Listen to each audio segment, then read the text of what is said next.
Who's this Jimmy? Lewis. Who you talking about? Jimmy something? Jimmy Witherspoon? Nobody knew who he was. Lewis. Jimmy. Who's this Jimmy? Jimmy? Lewis. Jimmy. Who's this Jimmy? Lewis. Who's this Jimmy? Lewis. Who's this Jimmy?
Just kept on doing.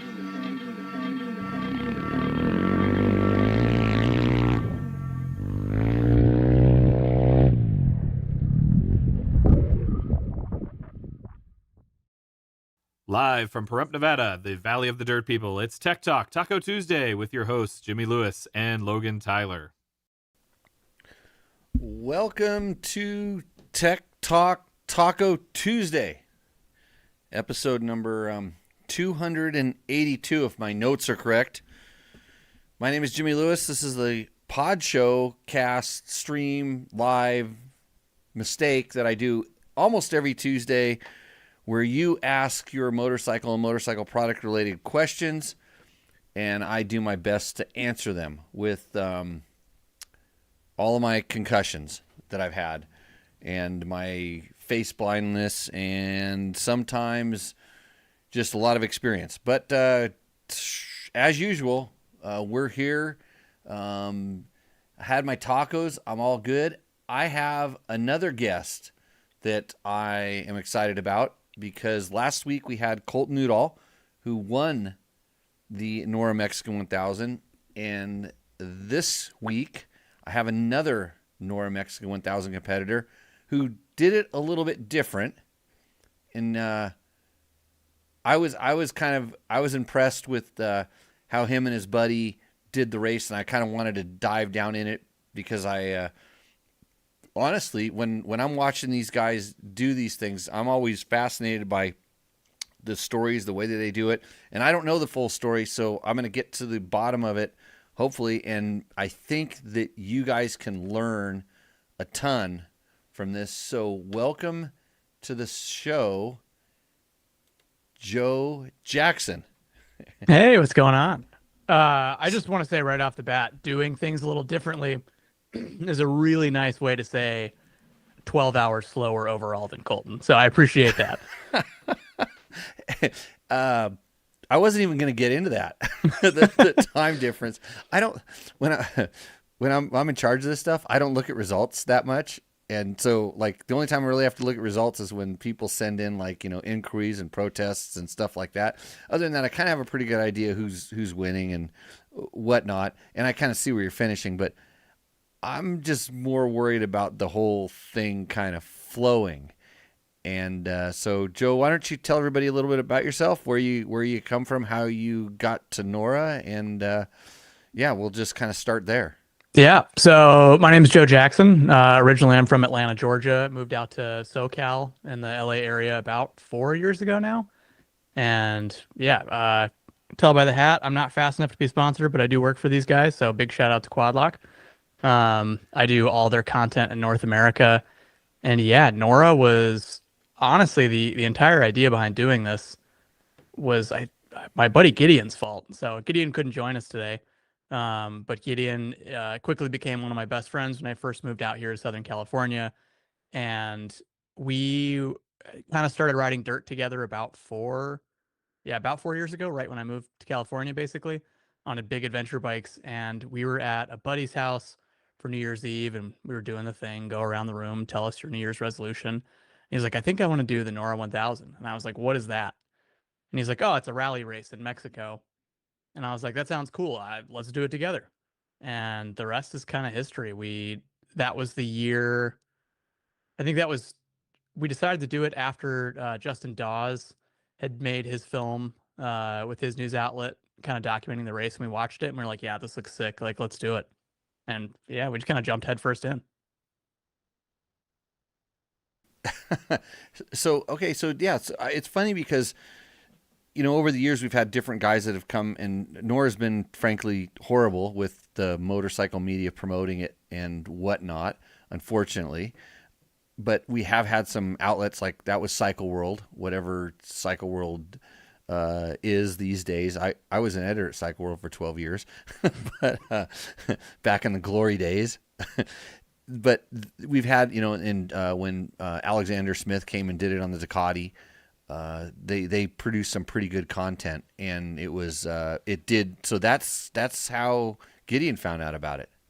Yeah, we both. It was those films, really. It was the Ducati film and then the film Dawes did, and I think between the time we both agreed to give this a shot and 2 weeks ago, we probably watched both of those 4 or 5 times just to see like what, if any, information we could kind of glean from them. I mean, and I'm sure we'll get into this in a little bit, but like the world of rally as it pertains to like the view of the United States is still very niche. It's nowhere near as popular as it is in the rest of the world. And so finding information or like just getting a better understanding or talking to people who've actually done the race is not a small task in its own. No. So you said you came out here and you started on adventure bikes. So what kind of bikes were you riding then? And then we'll get into the bike you were racing and how that came about. Yeah. So when let's see, this was 2022. Yeah, 2022. I'd quit my job at Revzilla. I was on the design team there, and I decided I wanted to move to California. And I sold everything I owned, and I threw it all on a KTM 890 Adventure R, and rode to Los Angeles, and that's where I landed. And I thought, you know what, this is basically a dirt bike. It's going to be a great way to learn to ride off road. And then 2 weeks later, after meeting Gideon, he was like, "Hey, let's go out to the desert." Um, and I purposely ignored every invitation for like 6 months because I was terrified of going in the sand and dropping my very expensive, very new KTM and screwing it up, for lack of better words. And from there, I had sold that because I had a ton of issues with it. Shocker. Then I had a Ducati Desert X, and that's kind of what I really rode off-road mostly for about 2.5 years, and got some training and got better. And then slowly, as I'm sure is a shock to no one, the bikes kept getting a little bit smaller every time I'd replace it with something else. And so the Cove, which is what I raced at NORRA this year, was the smallest bike I'd ridden off-road until very recently. Yeah. So what, when I look at it, it was like that was a very smart decision to ride a Cove. So because it's got the gas tanks already, and half of our problem is people that show up with bikes that don't have the right amount of gas. It's not that difficult because it is a rally styled shaped bike. It has the mounting area for doing your road book and things like that. They're durable. I know this because I've ridden them a bit, and I've never seen that. I swear to this day, it's the cleanest oil I've ever seen come out of an engine. So, and the engines are, to me, feel like they're a little bit under stress. They're not that powerful, but it's plenty to get the job done. And so, like, right away, it was like, okay, that's a good decision. You're not showing up on a bike that's 1 year older than me, which means it's ancient, and then, or you're showing up on a bike that hasn't been started in 20 years, and you're just going to pull Grandpa's MR125 Honda out of the garage and show up at the start line in NORRA, even though maybe you haven't ever ridden a motorcycle in the dirt. Right.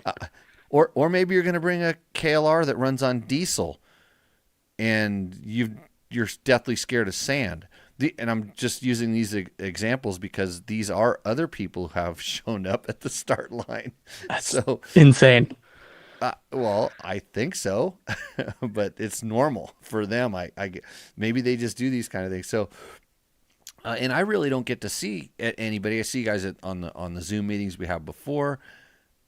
I don't really see you until you show up at the start line in the morning, because I'm not kind of at tech inspection when people are rolling through stuff like this. And so when I shot this year, when everybody lined up, I think I was only a little bit worried about the Triumph. Yep. And you can see why in the beginning. But it was like you guys were setting yourself up, for success, and this is kind of the message I'm hopefully trying to convey. And this is the story I would like to tell people, is that if you're going to do something that's kind of a big thing, like climbing Mount Everest and stuff, don't all of a sudden tell everybody you're going to do it barefoot, even though you've never done it before. Yeah. If I can use an analogy that would make sense. Well, I think the best and worst advice I've ever gotten when it comes to like people, like particularly like newer riders, let's say first 4 or 5 years, you're getting ready to buy your second bike, whatever it is. The best advice for that I got is buy the wrong bike. Like, you won't know if you like a style of riding or segment until you do it, and more than just for a 10-minute test drive around a dealership. But it's also the worst advice ever if you're going racing for the first time. And we had plenty of problems, not with the bike in particular, but plenty of problems at NORRA that we just didn't know were going to happen until we got there, that made me very happy to be on a reliable and very well set up motorcycle for the most part.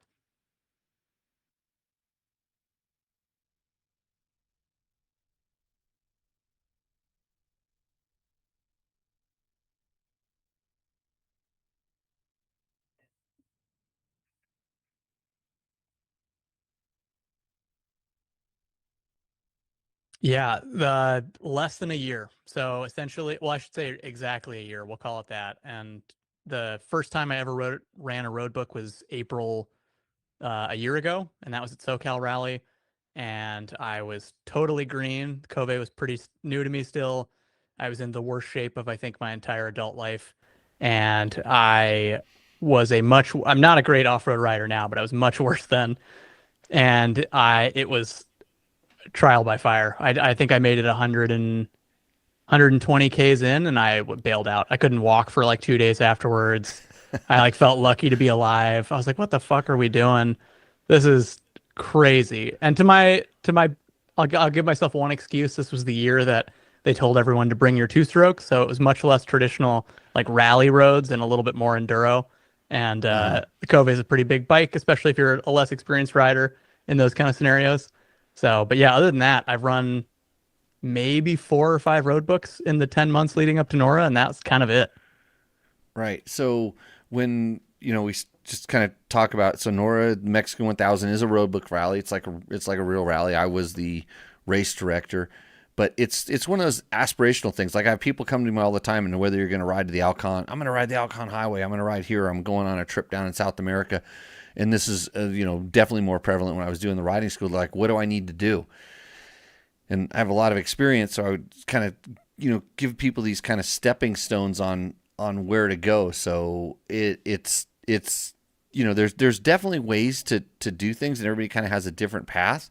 But my first thing when you're doing this is when you don't know, go find somebody else who's done it and start asking a lot of questions. And I think even with NORRA, there's not a whole lot of guys that have done it.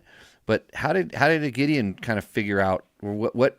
So he triggered from the videos and stuff he saw. Yeah, more or less. And does he have any racing background? None at all. So okay, Gideon, did you have any racing background? No, not even a little bit. I'm so glad you didn't just go say I'm going to do the Baja 1000. Oh my God! No, I'm smarter than that at least. Not by much, but just enough. Yeah. So it was it. So this was basically your first actual competition. Technically, no. I do once a year. There's a race that the folks at Biltwell put on in Ridgecrest called the Biltwell 100. Right. Super fun race, but I mean the motto is good times, not lap times. There's a class from pull start bikes. There's a Coleman class all the way up to a Pro 450 class. So the level of competitiveness entirely depends on what you're feeling when you wake up that day. And the easiest classes is 125-mile lap. The hardest class is 4 25-mile laps, so thus the 100 miles. So I've done that 3 or 4 times. A fellow competitor at NORRA this year, Steve Montana, has done it several years. And Gilles, actually, the guy riding the 66 Triumph, has also raced that bike at Biltwell the last 2 or 3 years in a row, I think. Right. So that was my real intro to any sort of racing. I didn't start riding motorcycles until I was 22. Yeah, so that's I've heard, and I actually talked to one of the organizers of Biltwell because we were trying to figure out how we could get more. The whole thing was like, how are we going to get more entries at NORRA's Baja? And there a couple of those guys had done it, tried to do it on Harleys. It was before my time. Oh yeah. And so, and everybody was trying to do it on these different kind of weird vintage bikes. But once we introduced kind of navigation in, which was the only way that I felt comfortable with having a certain level of safety, because navigation slows you down just a little bit, and it for sure marks the dangers. The dangerous stuff is marked in the road book, and since the course isn't marked, like most typical racing, or you're not allowed to pre-run, and people say, well, I just want a GPS file with a line on it. It's like, then how do you know where the dangers are? We'll put a waypoint at it. And it's like, well, then how do you know whether it's, a level 1, a level 2, a level 3? There's just a lot of these things that don't necessarily work with the GPS and stuff. So, and then with the vintage bikes, they kind of can't power a road book, or they don't go the distances that we would need them to go to get to the places where you would want to ride as opposed to where you have to ride. And that was kind of some of the challenge in getting those guys to come. They and like always, you talk to them and they're like, oh yeah, well we'll do it next year. Right. Yeah. And I mean, I can't tell you, I got a call 2 hours ago from a good friend of mine. Him and all his buddies are going to come and do the 10-day NORRA next year. And they're like, how much fuel range do you need? I go, I don't know. I'm like, what do you mean? Aren't you going to be doing it? And I'm like, no, I'm not. I was my swan song here this year. It was just, we kind of knew going into the event basically how many entries we would need to kind of continue with the partnership, and so I'm stoked you guys got to ride that last course, because that was, I don't know if I could make 10 days of that. It's Yeah. getting difficult. God, I mean, like, I know obviously when you step up to a longer rally, uh, like Dakar, doing anything like that, it's long. But there's a great picture of Gideon that is not in that folder I sent you, but we're in our hotel rooms after the first day, which was, I think, one of our longest days. It was like 500 Ks or just a little over that, including the liaisons. And he's just kind of staring at the wall, and he turns to me. He's like, dude, can you believe we have to do 5 more days of this? And I was like, no, I have no idea how we're going to do this. This is brutal. Yeah, well, I'm gonna tell my story when I saw you guys at the start line, and just kind of how so, I don't want to say that I judge people, because I don't judge people. I kind of make a decision. I've already done it before, and I mean, you guys had, like I said, you had good gear. Your bikes looked like they were set up well. There was all kinds of stuff, but there was just something that, I don't want to use the wrong word here, but I'm going to say reeked of beginner. We were a little too excited. But it wasn't bad. It was like I think this is going to be okay. And when the Triumph kind of came up with doing burnouts before the start, Yeah. and I got to really like that guy afterwards. So I'll tell you. So there's just for the record here. So the Triumph didn't do the first 2.5 days of the rally. Unfortunately, it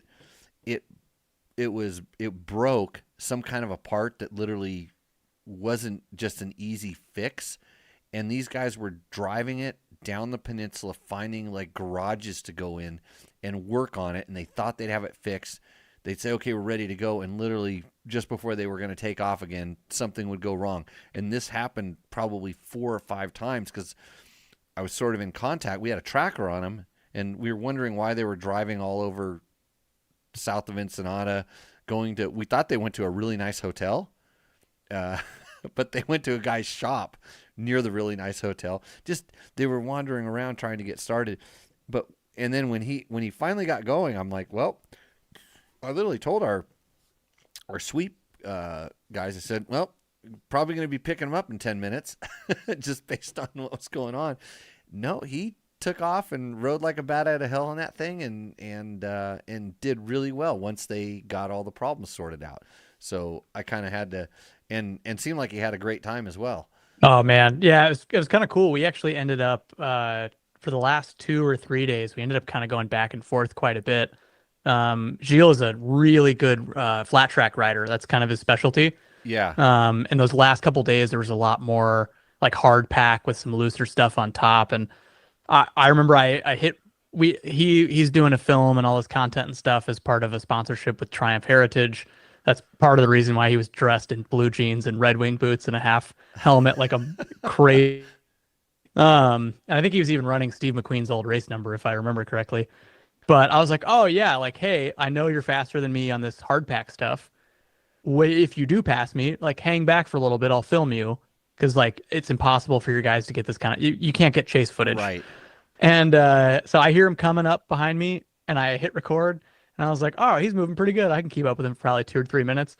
Maybe I know where we're going with this. 2 one. or 3 corners. He was gone. I mean, just banging it off the rev limiter, bars full lock. I mean, but so smooth. His lines, but these are all blind corners. We haven't ridden any of this before. But he was so smooth. He was so fast. And then anytime we got to really fast, sandy stuff, I would just walk right past by him, because he couldn't go. I think he was geared. He was limited to about 68, 70 miles an hour before he was worried about the valves. Right. But I thought you were going to tell the story about when he passed you on the road going out of San Ignacio. Oh, Do you have that video? I don't. Oh, you mean the crash? Yeah. Yeah. So I know you said you turned it off, but you I said you turned it might have off. got it. I actually have. I'll send this to you so you can put it up, but it's not technically in the video. So I was riding behind him. We were in a group of like 6, 7 guys, so the visibility was terrible. And I even say, and you can kind of hear it on the camera, I go, "This is sketchy. I'm gonna back off because I can't see anything." And right as I back off, about like 9, 10 bike lengths away, I hit stop to stop recording, and he just fucking launches over the bars, hits a hard edge bump on the right side, And and he had at least 3 inches of suspension travel. I, At least. I think 4.25 is what he said they had in the back. And I mean, he had to be 8, 10 feet in the air. I mean, he soared. But I went back and I looked at the GoPro footage, and I had the last 3 frames of the video are him right as he goes over the bars. Oh, geez. And he's wearing a camera, so he has the crash from his Oh, perspective. he has it. Oh boy. Yeah, I'll send you a link to that video. Yeah.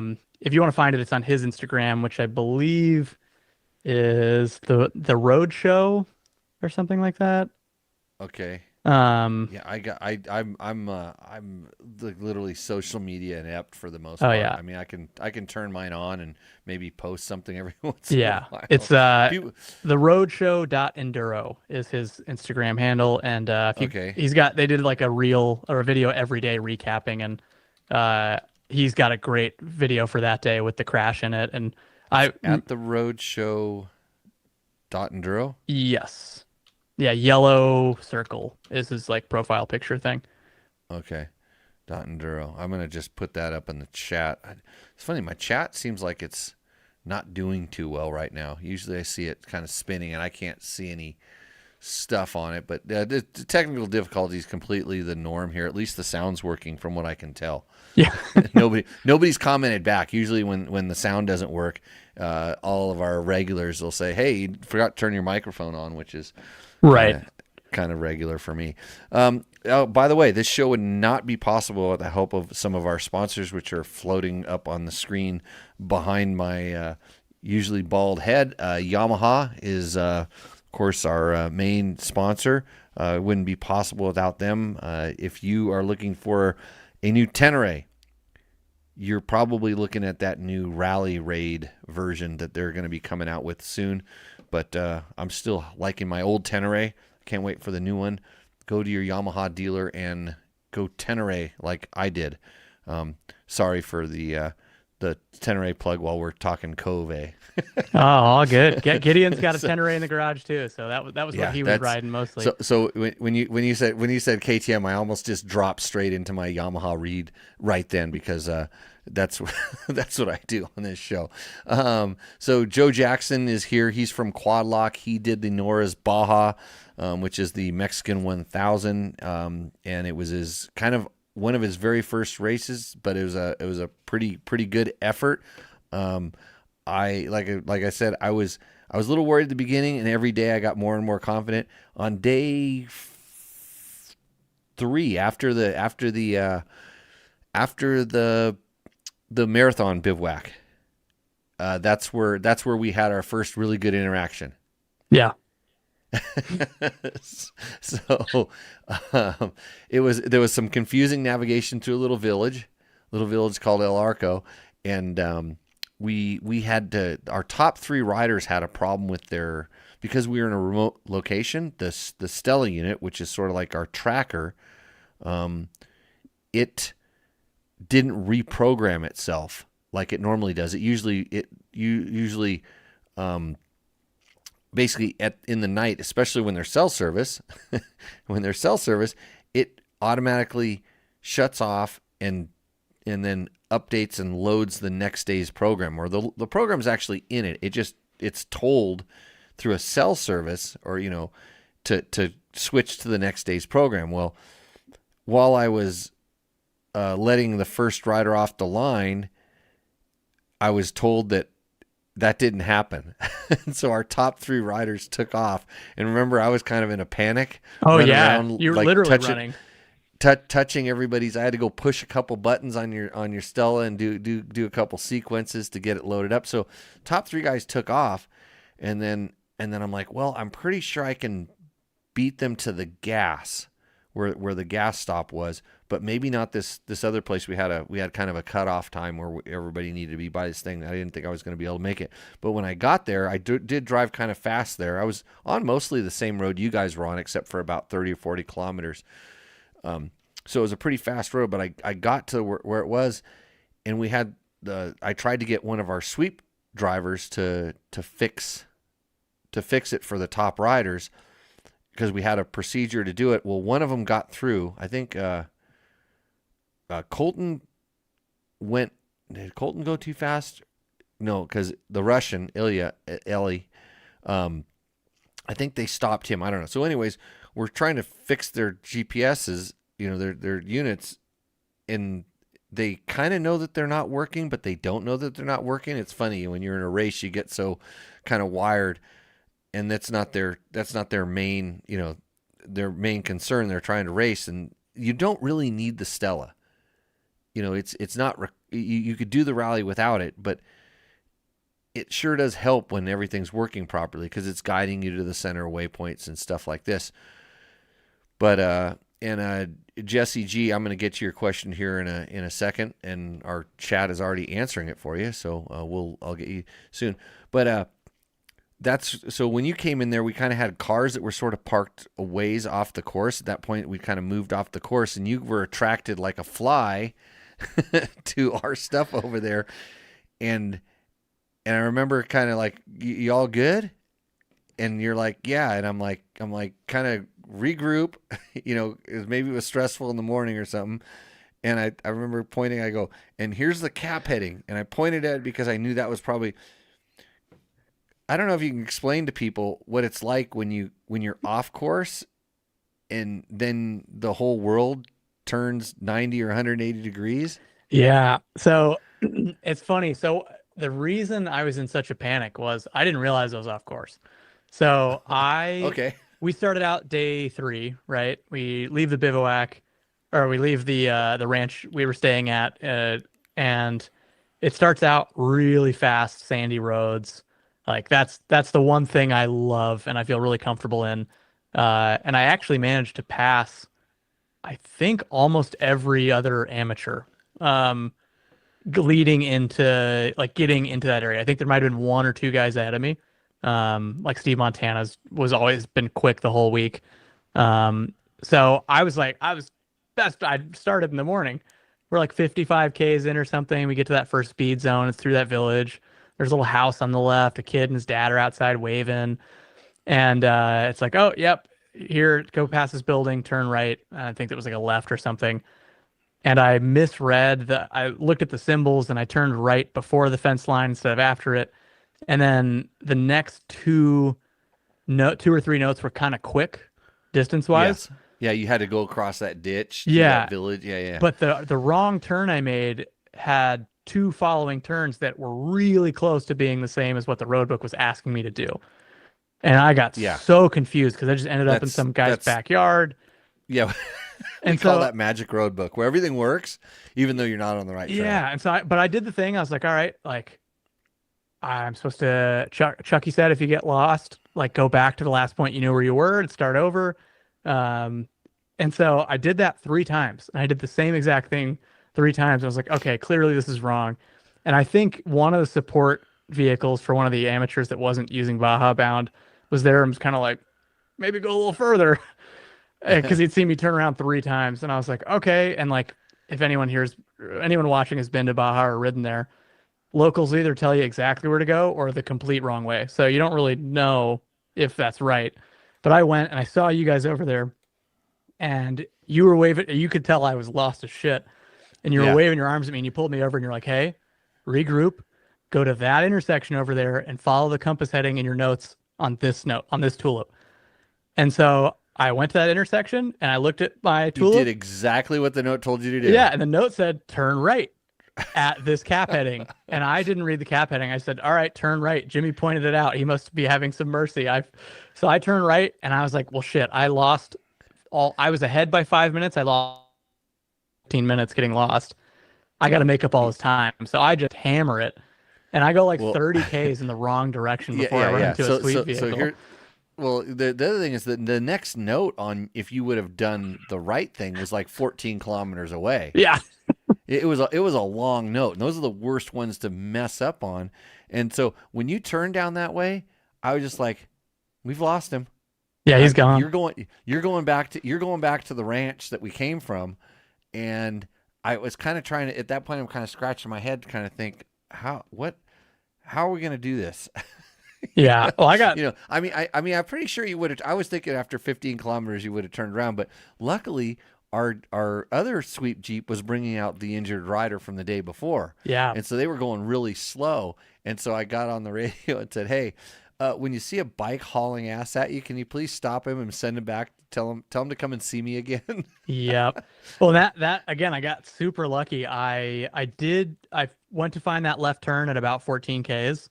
Didn't see it, so I circled there 2 or 3 times. Found it was like, oh, it's not supposed to be a minus visibility, but maybe this doesn't count. I don't know. So I followed that, and I went perpendicular for probably 7 or 8 kilometers. And I was like, "There's no way this is right." So I turned right back around. And that's the old roads. That's super crap. Yeah. So like you were on a really nice road, and you got a road on. Oh, terrible! And I was like, "There's no way there'd be notes about this." And right as I rejoined that main road is when I ran into the sweep, and I was like, he flashed his lights at me. I was like, "I'm going the wrong way, huh?" And he was like, "Dude, you need to go haul ass back the same way you came. Talk to Jimmy. You're way off course." And that was a section where we were crossing car course. Yep. And that's why we were really concerned about the time. And then that's why I had to send you down, because there was that 2-hour window. Oh yeah. Totally understand why that happened. Yeah. And I mean, this is just a normal thing that happens on your first rally. Like every day you learn something that sort of saves your life, or, just makes everything easier. Sometimes you have to give yourself a rally check. And I mean, after that time, I don't think I really talked to you too much. I mean, like I hardly ever saw you, because at that point you seemed like you're always in the mix. You were up with all the guys. Even the one day where everybody except for 2 riders kind of got lost out in that silt bed stuff. Like when I saw where you guys went, it was like, that's a minor thing. It wasn't as major as some of the other guys that rode out to the beach, out to the ocean, into the mud. That was, yeah. I mean, it was great after that, because I thought back to what you said, and you were like, you didn't tell me to turn right. You told me to go to the cap heading, and I made just a couple changes after that conversation. And one, I was like, all right, I need to stop harping so hard on the odometer. I had mine set to hundredths, not tenths. Okay. And so I was like, well, is it 100 meters? Am I off by 200 meters? Is the turn really 100 meters away? And like, I was getting way overthinking the distances. And then I started focusing on cap heading and like obvious turns first. And I don't think I missed a turn aside from that one area where, like I said, everyone got lost for a little bit. Yeah. I missed one turn in two or 3 days until the very last stage. Oh, that's when you rode into the forest. Yeah, then I got really fucking lost again. I think one of your pictures, I don't know if I threw it in this thing. I just grabbed a couple quick photos, but I remember there's a picture in your little. Oh no, maybe. Oh, I know what it is. I gotta play this. On Instagram. Yeah. I gotta play this. So everybody, this is gonna be kind of cool. And hey, Jesse G, we're gonna get to your question here in 1 second. Let me see how I did. I gotta push a button or something like this. Here we go. Okay, so I can make this work. Yeah, you can't park there. I love Mexico. Right there. Yeah. If you go over this is actually the whole process of me on that in that wash getting lost and then getting stuck up in the tree. But yeah, no, same deal. I love Mexico. Pause this one. Yeah, so yeah, last day, similar sort of situation. Got a little too confident, was carrying a lot of speed. Well, not really a spot you want to be in. Day 6, final push. You've been doing great. You haven't missed a turn in 3 days. Just follow the cap heading and don't get lost in the sand wash. It's all going to be totally fine. Trees. You dumbass. And then now I'm completely lost. Well, not really a spot you want to be in. Yeah, that was Day 6, final push. One You've way been to doing get great. lost, You haven't that's missed a for turn in sure. 3 days. Just follow the cab heading and don't get lost in the sandwash. It's all going to be totally fine. Trees. Yeah, so yeah, same deal. That was we had 2 special stages that day. The first stage was my favorite kind of roads, super sandy, really fast, like wide open. That's the stuff I really like. And carried that confidence into stage 2, and it was not the same. And I think there was only 2, I don't even want to call them HPs because I wouldn't, there were still traces and it wasn't exactly just like you're going across a dry lake bed or something. But yeah, Gilles and I on the Triumph were going back and forth. I got back in front of him when he hesitated, and I made the correct note there. And then I grabbed the wrong set of tracks through that wash and followed it. And it was like, got narrower and narrower. And all of a sudden I was surrounded by trees. And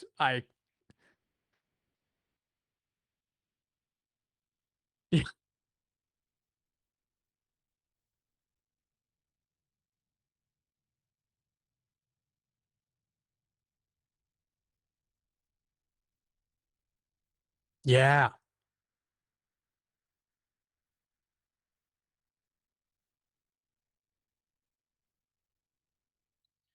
Yeah. Mike was in there at one point. So that's how I knew I was lost for a long time is Mike found me. Our sweep rider for the I entire event. before him, your buddy Mike Mikhail. Mikhail, yeah. Mike McHale, yeah. Mike caught me and I was like, damn, I know I started at least 20 minutes ahead of him. Like, because we had a time, we had a neutralization zone in between those stages. And he kind of went the same way and managed to shoot through. And I guess it was on a narrower bike and was able to kind of bust his way out of those little trees. He rides in Hawaii, and that's what they do all day long. Yeah. In first and second gear, like he was kind of came in the first day. He goes, I think it's the first time I've ever used fifth gear on the bike. And I go, Mike, it has 6, and he goes, oh. Oh man, yeah. So I got so lost in there. Yeah, and the only reason Mike the sweep found me is because he had picked up another rider. He'd picked up Rob. Yeah. And they both accidentally went that wrong way and ran into me. Yeah, I think, when it says traces, and this is the same thing with that navigation error that everybody made the day before or 2 days before, it was the first rider, which was in that case was Colton. Over there, I know it was Colton because I watched the tracker. He was the only one that went, he kind of went in there and he kind of made a track the wrong way. He didn't go the cap heading. He kind of went where he saw the tracks. And, so it's one of those things where if everybody starts going that way, then the note and it says follow traces, you're kind of more inclined to do that. Right. And so that's where, it kind of depends on the level of the guys that are doing the, we call it opening the course. So for sure. I got a question here from a Jesseg 8920 says, I have no room for another bike right now. What's your opinion of the Aprilia Touareg Rally? And he says Touareg Rally 660. I have only ridden one of those briefly. I don't know. Have you ridden one of those? I have. This is an easy shameless plug. My fiance works for Piaggio Group, so I'm gonna preface this with I'm biased. Let's be clear about we don't have biases around here. Yeah. So I have borrowed that bike a few times to shoot some stuff for Quadlock and ridden it off road a little bit. I've ridden the base bike off road probably 400-ish miles or so on like fast Forest Service roads, some 2-track stuff. It's a really great motorcycle. I think in that segment it kind of stands out big time from a lot of the other bikes. Just the way it's set up from the factory, the suspension is really good. I mean, I'm a $160 and I have no problems with a lot of factory suspension, but I know some other test riders and journalists that are pushing 200 pounds that were really not having any problems with it. I think it's a great bike for the money. It's got a ton of features that you're really not going to find on a lot of other stuff in the class that won't eat its own cams. Like a certain orange Austrian bike that I used to own. And yeah, they're really rad. I would say that was a really small problem in the grand scheme of how many.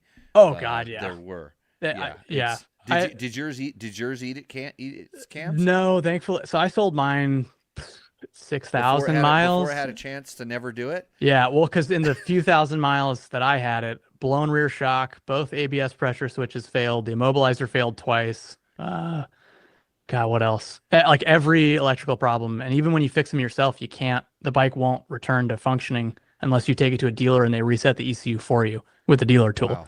So that bike was very frustrating to own. It was amazing when it worked, but every time I buy a KTM product, I say I'll never buy another KTM product. And then you go ride one on a press launch or something, and you're like, damn, this is really good. Maybe I'll pick one of these up after all. And they just keep getting you back. But yeah, I would say that Touareg is an amazing bike. If you're looking at the Touareg Rally and you're considering something a little more off-road biased, definitely look at those Kove 800s.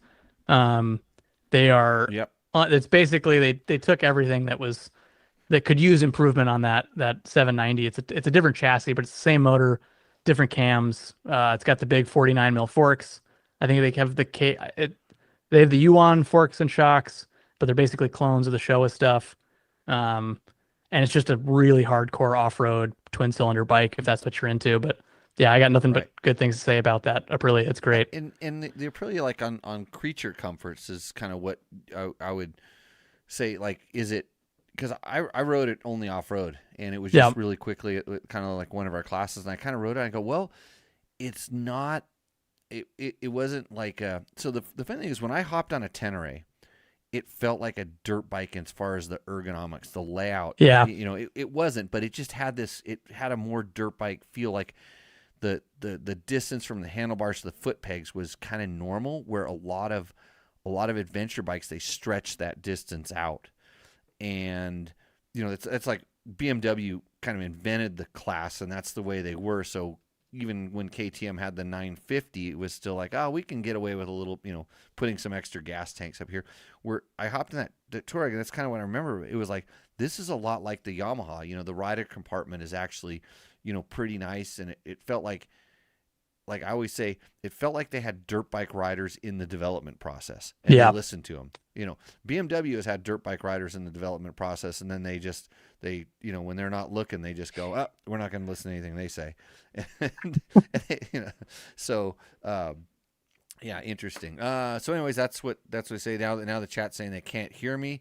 That's probably why we're getting so many millions of views, is because you can't hear me. You can only hear Joe Jackson here.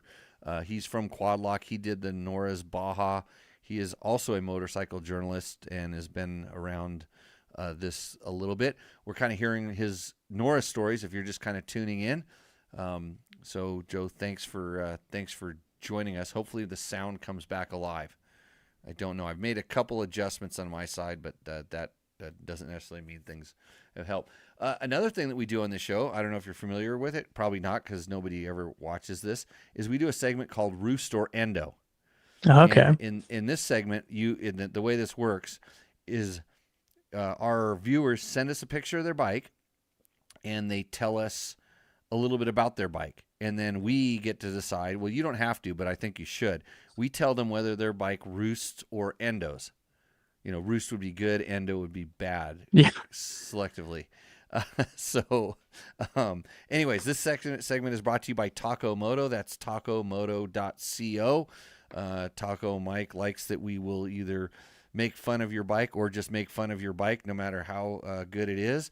And then we get to choose the one that brings us the most enjoyment, and they get a $100 gift certificate from Taco Moto. Oh, nice. I'm going to go ahead and jump right into that segment because I know somebody you're familiar with, and he's in the chat or was in the chat, is here probably to defend his dignity, but we'll get right to it. So I got to get to my screen here that has the information. Okay. Matt Marlute. Let me go to my thing here. This is Matt Marlute's. And we only have 2 tonight. So just think, you have a 50% chance of winning if you would, and it would only be, with 3, and sometimes we only get 1 submission, they automatically win. But anyways, this is Matt's 2023 Gas 300 EC. And so the rules for this is that you send us a picture of your bike. Make sure you tell me your make and model, because I hate to have to guess on that stuff. And then tell us a little bit about your bike. So he says Pro Taper bar, Cycra handguards, Scott steering stabilizer, IMS tank, gut seat, NASCAR rims. By the way, Jimmy uses and endorses the Scott's stabilizer for sure. Nackstar rims. I'm not familiar. Yeah. But I think I saw that front rim on Kobe Raha's bike when he went 100 feet in the air the other day. Or at least he had the white stripe on it. Mm. So Brembo front caliper setup. So that's an upgrade from the stock Brake Tech brakes. TM chain sliders, D-Eddy chain, Dirt Trick sprockets. Yeah, we do DDC down here. Bulletproof radiator braces. Good. Bulletproof is also a proud supporter of Tech Talk Taco Tuesday. AHM set up the suspension, just like Colton's. Me too, actually. Okay, there we go. So you had the suspension worked on your Cove. Yeah, just the rear shock. Gideon had full shock and forks, but we can get into that in a little bit. Okay. FMF silencer, and he's still deciding about putting a head tune and deleting the oil injection, which if you want to know a lot about that stuff, I don't know if we deleted the oil injection on our long-term test bike, but we did do a head and tune, and there's a whole bunch of information there. So he says, thanks for the discount code for the Achirby stand. It works awesome. Well, thanks, Matt. I'm glad that you got that, because that was a pretty cool code. So anyways, that's Matt's bike. Since you don't know how we play this game, I'm gonna let you decide whether it roosts or endos. What do you think? Oh man, so I am gonna say this is a roost for me, but it's like a 51 percentile. You were this close to good. endoing. I want to hear why. And I want to explain why. I am not historically a dirt bike guy. I'm new to dirt bikes. So I, until very recently, in the last like 2 years or so, have always kind of looked at this from a lens of either adventure bikes or like road racing style ride, like sport bikes, like Supermoto. If this guy's name is Matt, right? Matt, yeah. So Matt, if you are sponsored by IMS, FMF, and all these companies you have stickers for on your bike, I take it all back. But I do not understand, and this seems to be such a huge thing in specifically dirt bikes, whether it's MX guys or enduro guys. I do not understand putting stickers for brands that are not paying you to put stickers on your bike. I get if it's a tribute to like a factory livery or something, but I personally I hate putting the logos on the bikes unless there's a very good reason for it.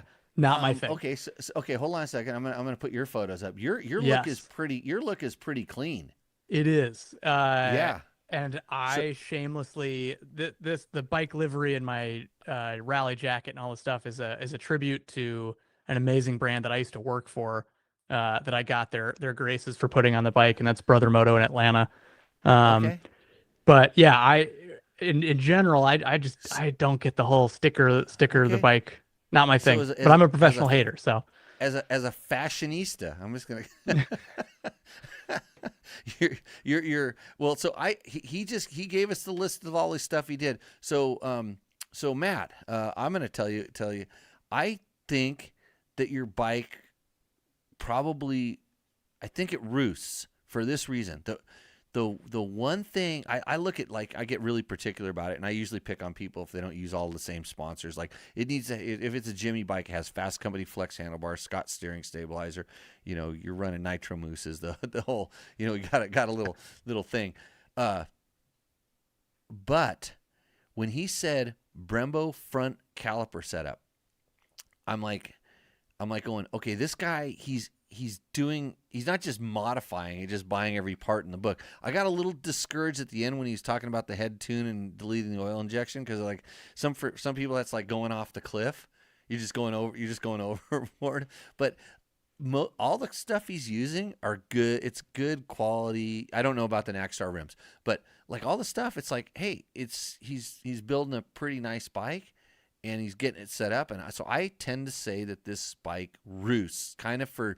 He did something that wasn't necessarily flashy, but it was effective, and I didn't know about the Brake Tech brakes that much until Mount St. Helens, Glen Helen, coming down it. And every lap I would forget I was on our gas, and I'd pull on the brakes where I usually pull on the brakes and just have to Hail Mary it into the turn going about 10 miles an hour too fast. And I mean, I can pull on a brake. I mean, I've ridden some junky bikes, and this is why I don't ride vintage bikes, is because the vintage bikes, they're not slow. They generally handle different, but not horrible. They just don't slow down. Yeah. They will kill you. So anyways, Matt, you're going to get a roost from both of us. I'm going to go 65% roost. If you would have had more of my sponsors that you can see on the screen behind me. Yeah, no quad lock mount either. I would have done that. Hey, I'm going to go live on the Instagrams right now, just for the next Rooster Endo, where they can't. The good thing is, so I'm live on my dirt bike test Instagram right now, because we usually do the show before the show, but I forgot. I was too busy making the show work. But here's a segment we're doing called Rooster Endo, where you can't see, because all you can do is look at me, and you can't even hear the audio, or have Joe Jackson telling us that he is a hater of all the stickers we put on our motorcycles. So he's going to go silent. But if you have a question, you can put it in the chat down here, and we will answer your question live on this show.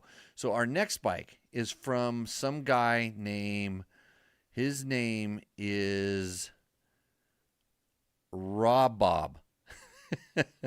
Bob Stewart. Oh, very familiar. Okay. So very familiar. So Jimmy, and I told you the rules before we started doing this. It says, Jimmy, I am submitting my bike for consideration on Roost or Endo. It is a 2018 KTM 500 EXCF. So he satisfied the needs of the contest. He submitted a picture of his bike, which we'll get to later, and he told us what it was. 2018 KTM 500 EXF that I ride both in the desert and also race at the NORRA in the 60-plus class. It is mostly stock with the following additions: large desert tank, big desert pegs, and a rally tower with a Tower 1 tablet. I run Michelin bibs and Kenda tires. Had a fresh top end rebuild with now about 2,000 miles on it since the rebuild. It also currently has more zip ties on it than an Ice Agent because of a couple decent crashes. Pick for consideration. Okay, so I'm going to take the Instagrammers here, and I'm going to focus you at the screen. See that screen up there? If you were watching us live right now on the YouTubes or the Facebooks, you could see Rob Bob's bike right there at Rooster Endo. Well, you can't really see his bike because he didn't do a very good job with his picture. And if you're familiar with how we do things, I get really particular as a former motorcycle media person, and I had to, oversee the layout of a magazine every month. Where the hell would you see this picture in a magazine, Rob Bob? I mean, and that's the whole picture. I'm gonna go ahead and try to show you that there's not much. We can see you have a seat concept seat, which you didn't talk about. Seat concept there's half a Rally Navigator sticker on that back fender. Yeah, and there's a quarter of a Baja Bound Moto sticker, which is you got your Baja Bound insurance. You see he's number 67. There's a sticker. Maybe he's really proud of just this one sticker because it does kind of stand out. I don't know what that is, but there's not much of a bike here. I can see your Kenda tire, and half of a Rally Navigator sticker looked like it's blown out, and I didn't even know who's standing around in the back in that nice Climb Gear. By the way, Climb Gear, proudly supporting Tech Talk Taco Tuesday. If you need a discount code for Climb Gear, you can sometimes reach out, and I can sometimes give them to you. Unlike that, it's not as hefty as that Achirby's discount code I gave out the last week, but you may have missed out on that one. So, Rob Bob, what the hell are we looking at? You talk about these zip ties. I see no evidence of zip ties. There's no way. I don't even know if I could tell what bike this was. Maybe if I looked really close at the engine there, I could probably identify it as a KTM 500. Maybe. It's hard to tell. But he does have the big pegs on. I'm curious. I'm curious to see what you say because I have a take for it. Full endo. 100%. 100%. There's no questions asked. Endo. What says you? All right, Joe? so I'm gonna say based on his photo submission skills, Endo, but I want to lean towards Roost, and only because that bike has kind of a cool history. So that is one of Mason Klein's old practice bikes. That Who? Mason Klein. Oh, not familiar. Oh yeah. So that's his old practice bike, and what I I know. appreciate. Well, it had it on the rally tower. Oh, It does had it that say it? kid's. It had that kid's name engraved in it, and that's the part that was just completely exploded. And I said, I think there's a correlation. Yeah, there might be, but I appreciate that Rabba bought a practice bike from someone who's raced Dakar and didn't park it in his living room and never ride it or just talk about how he's going to do a rally someday. He bought a Right. practice bike from a pro racer and used it to race in NORRA. So I give him Roost points for that. Roost. But the Okay, submission I'm is terrible. Still an Endo. I'm still going that was the most half-assed. That could quite possibly the most half-assed. The only thing that's been worse is our buddy George, who used to co-host in the show. He had a 3-wheeler, and he got most of it in the photo, but it was a 3-wheeler, and so he's actually in the chat right now, and he's probably trying to put his sticker on something. So. Okay, and Bob's in the chat right now. He says, my KTM has a lot of miles on it with 0 problems. Well, you and Joe have a different opinion of KTMs. In fact, my KTM opinion is very much different than Joe's as well. I have a large number of KTMs, and I still feel that like they are definitely some of the most well-built, most durable bikes out there. And it comes with, I'm riding bikes that have 500 and 600 hours on them, and I have no problem taking them. Well, you saw Mike McHale's bike. Yeah. That was my father-in-law's bike. Rest in peace, Ned. He willed it to me. Actually, before he died, he said, "Take this damn thing because you're the only one that'll know what to do with it." He was one of those guys that never washed his motorcycle. That's It had same guy. a lot of hours on it, and so that bike was used as a rental bike in our schools for a while. And I actually had a whole nother bike that I prepped for Mike to buy. And then he's like, "Oh, he has a place of property in Nevada." And I'm like, "Well, you don't want one of these stupid California bikes." So I'm like, "Go get a." All right, so I found Ned's bike was registered in Nevada. I'm like, "Hey, let's get you Ned's bike." So it worked out pretty good. So, but yeah, that bike, it seemed like I don't know what his maintenance included: 1 air filter, 2 air filters, and 1 oil change. Yeah, I did 1 air filter swap and 1 oil change, and I didn't even bother doing the screen. The oil looked great when I drained it on at the end of day 3.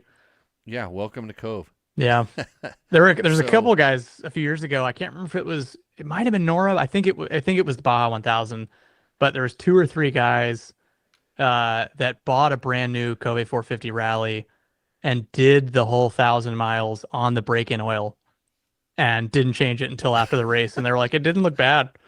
Like a little bit of glitter like you'd expect on a first service. Yeah, I wouldn't recommend that. So if you are watching us right now on Instagram, I'm live on our janky little horrible live show, Tech Talk Taco Tuesday, and you can ask questions down here, but I'm going to hang up on you because you have a short attention span, and I don't have time to wave at all you people in the live. So check us out on the YouTubes or the Facebooks, and we will see you maybe next week. So there, I just ended the whole YouTube live stream because everybody says you got to spread yourself out on the social medias. Oh yeah. Well, I saw a question earlier. Someone had said they, I guess, met me at AIM and we talked about quad lock, but they're asking about Steve Webb foam grips for rally. I'm curious to hear your thoughts on this. Obviously, you've got a ton of seat time on different setup bikes. I've tried foam grips once, and I didn't like them at all.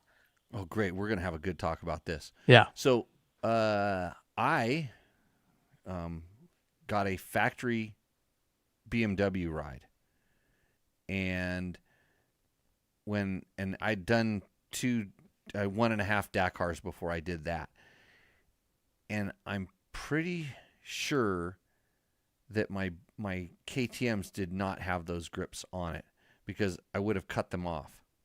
But so when I got my factory BMW, I showed up in Dubai. It was the very first time I ever saw my quote factory bike. That, you know, we were testing it, so working on some stuff with it, but it had the foam grips on it. I'm like, I told my mechanic, take those things off. And my mechanic was he was a guy named Freddie. He was so meticulous, and so you could just see that, like, and I'm just this punk kid, young guy. Then he's like, what? And they don't even have other grips. So they said, we'll get some for you. Can you ride with this today? And I rode with them. And I'm thinking to myself, well, it's a big, heavy bike, and maybe it's and so I kind of like left them on, rode with them that day. The next day they had, you know, my half waffles, whatever the heck I wanted on it. And I rode it, and my hands were just like destroyed, just hurt, very sore. And my wrists weren't even bad back then. I was like, can I try those foam? And we were switching bikes between a couple of the different riders. And every time I hopped on the bike with the foam grips, I realized, like, I can't believe it. So it's funny because especially American guy that goes over and rides a rally bike, we all do the same thing. We say, take those stupid things off. And then shortly after that, you're right back on them. I love the foam grips on my Adventure. They're on my Tenere. They're on my long distance dual sport bikes. They're on the bike I had in the back of the truck that I never got to pull out and ride during NORRA, which kind of pissed me off. They're on that bike. they're on that bike too. For long distance, long days, I absolutely love the foam grips, and so we're usually running the Pro Grip ones, which they're kind of hard to get sometimes, and they're ridiculously hard to mount properly. They get stuck and you tear them and all this stuff like this. But if you can get them on and get them set, I don't know anybody that would not like them. So, anyways, yeah. Yeah, no, I appreciate it. I'm curious because I know they have such a cult following. Like Quadlock, we sponsored Chucky Sanders, who won the Dakar, not this most recent one, but the year prior. And we got one of his KTM factory practice bikes as an ornament in the office for like 6 months. So the last time I was in Australia, I got to kind of pour over that bike and look at it and geek out, and saw the foam grips, and I was like, man, like these are everywhere in rally. And I tried them a couple of years ago, and I didn't like the lack of like feel or feedback in the bars, and it just was weird. Yeah. So they don't have the kind of like the bite a rubber grip does. And I have really small hands and fingers. And so I'm really concerned with diameters. Like, you know, some people have, like, I cannot ride with large diameter grip, but the foam grips, the diameter isn't that big. So if I ride with a regular grip, it really does beat me up and stuff. But I still would not use it if I was going to do like enduro, hard enduro, you know, anything, especially if it was going to get wet. Yeah. You kind of need some of that kind of grip. They actually grip pretty good when it is wet, but if you're going to get muddy and slippery and stuff like that, not really good. So Steve wants to take a little vibration out of the YZ250 two-stroke. I don't know if they actually they reduce some of the vibration. They would just have to, just based on the way that they are. But I don't notice a difference between vibration and not vibration. But then again, I run on most of my bikes. I have a BRP top clamp, and most of my bikes I run the Fasst Company Flex handlebars, which do a little bit each in their own way for the vibration. Mostly the clamp. As much as I like the Fasst Company bars and stuff like that, I don't think they take a certain directional vibration out, but I don't think they take the vibes that you really kind of that shakes stuff out. But yeah, if you're kind of just riding around the desert, and Steve, I don't know how fast you're going these days and stuff like that. If you're kind of cruising around where that YZ250 two-stroke vibrates, they could work. It would be it's a cheap way to to try to fix something like that. And hey, the Happy Medium Pro Grip, I used to run. They have a Pro Grip Rally Grip, and it's a rubber. I guess like an alternative to using the foam. It is a slightly thicker rubber grip that they sell that almost kind of looks like a more vintage pattern. It's like single piece rubber. It's no waffle, but it has like grooves cut in it a little bit. If you sort by most popular on pretty much every retailer, I think it's at the top. But it's the Pro Grip, and I want to say it's called the Rally Grip, but those are really good for killing vibration. And I think it's for people who don't like the foamies that still want a little bit of cushion. Right. Yeah. There's the grips that kind of have. I've seen ones that are like they're rubber, but they have a foam wrap around them. I've seen this as a thing, and a couple of different things. Bob's getting back to us. We haven't rendered judgment on Rooster Endo winner just yet. By the way. Oh yeah. I didn't give you a complete list of parts for my KTM, but it works. So Bob is winding up what we affectionately call the excusatron. It's a small device that you just keep winding up tighter and tighter, right until the point where it explodes. But I saw your bike work. Your bike worked because now Bob, correct me if I'm wrong. Didn't you have a bike or two that didn't make it to the finish line in NORRA in the years back? Tug Flip at Trug Flip says the Mako 360 clamps fix the vibes. Yes.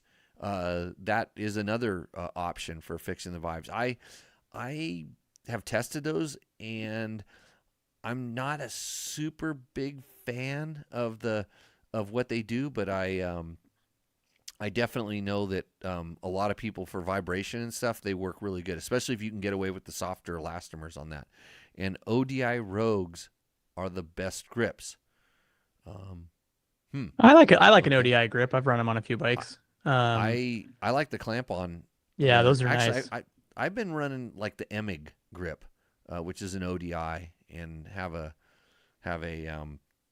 had pretty good success with them. Kind of the half waffle because the rubber's grippy enough, and it's crazy. I think grips are just like two-stroke oil, and the guy that sets up your suspension there. It's a little bit particular. Risk Racing cheap foam grip covers for wet and muddy races. Man, it's funny. When you said Risk Racing, I remember they would have these ads with all these cool things that it's lots of cool stuff that just never caught on. Yeah. And they some of it's pretty effective stuff. So, Bob says, I'm here and the pick sucks. Oh, it's not like we wouldn't talk about you right in front of you, Bob. So just yeah, that's true. Don't worry about it. The picks really does suck. I'm glad that we don't have to have somebody else tell us this. So we got more new messages. Here we go. Trug Flip says, I run the Makos on my Husky FX350. I run stock clamps on my Gas EX300. Okay, completely different bikes. And stock clamps on my YZ2. Oh, Trug, do you have a problem with too many motorcycles? Can we talk to you about some counseling you might? And let me know if you find a good therapist, because I need the same one. Well, my wife has a problem because she has like 68 motorcycles.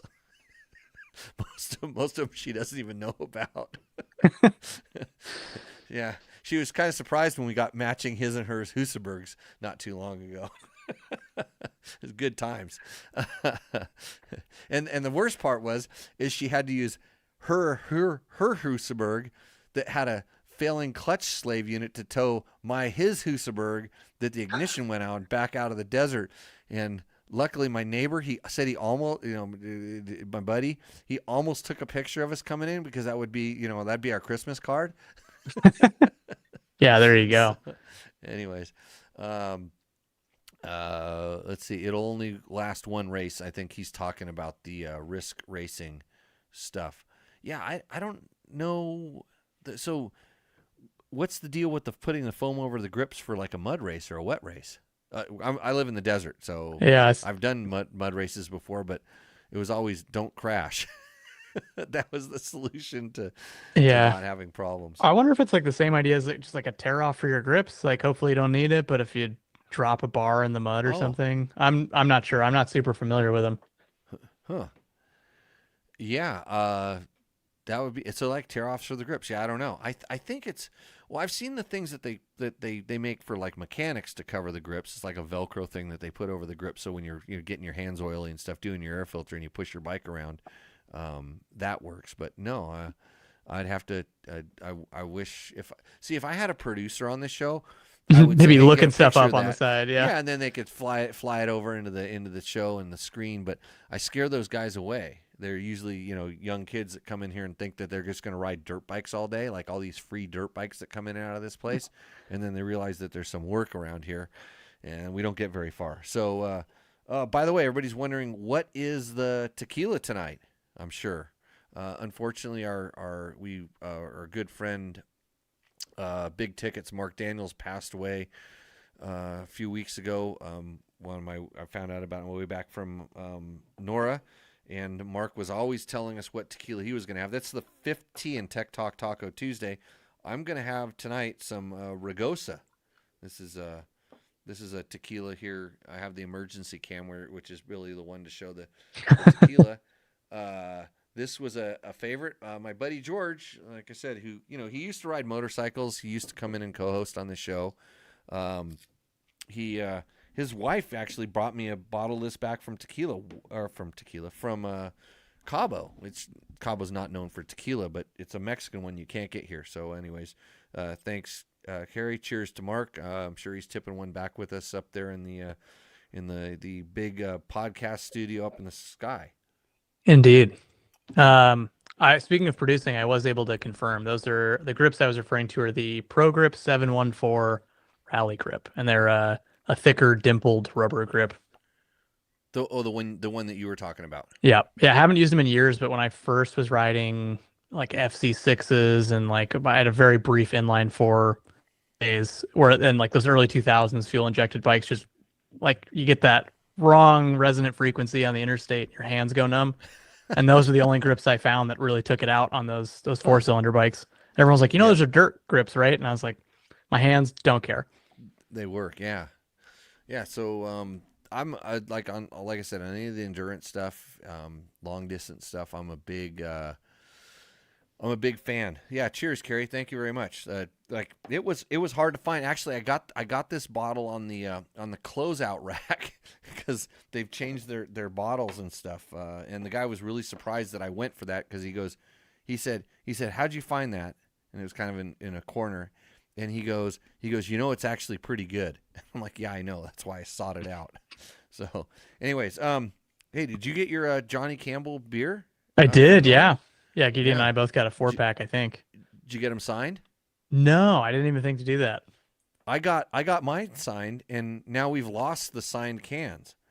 Did you drink the signed can? Is that what happened? Well, yeah, it was because I didn't want, it was, yeah, I drank it and then I had him sign it. It was at the riders meeting, the car riders meeting we went to, and then he was supposed to deliver it back here, and he says it's here, and I haven't been able to find it, so he might be lying to me.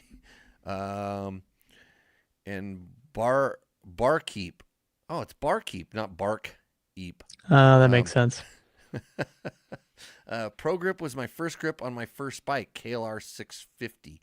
Worked great. Hey, speaking of KLR, so when you were talking about getting the wrong bike, just get the wrong bike. The KLR 650, still to my days, when someone says, I want to buy an adventure bike, I do not even hesitate. I should say, by the way, the show's brought to you by Yamaha. You should just get a Tenere. That's what I should say now. But I still say, buy a KLR 650. I don't care what year it is, new, used, whatever. Go get one of those because it won't lose any value. Or very little, because it's not that expensive either. And it's a pretty good bike for what it is. And then you can decide whether you really like adventure bikes, whether you need more, whether you need less. It's like this middle of the road. And so the same thing I said about the Cove.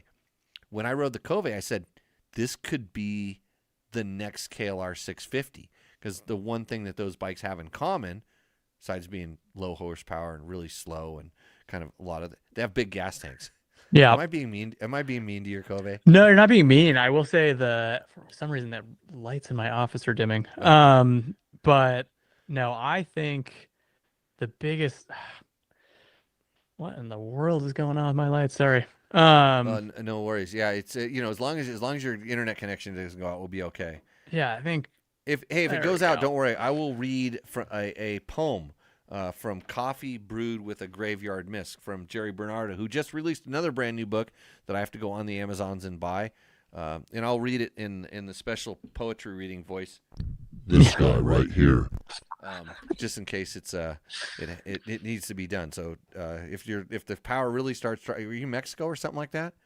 No, I forgot. I've got fancy. I got one of those COVID things where I got real into smart bulbs years ago, and normally I'm not in the office as late, but it changes the brightness based on it reflects the natural light. So it's like you don't have like a weird color difference when you come out of the.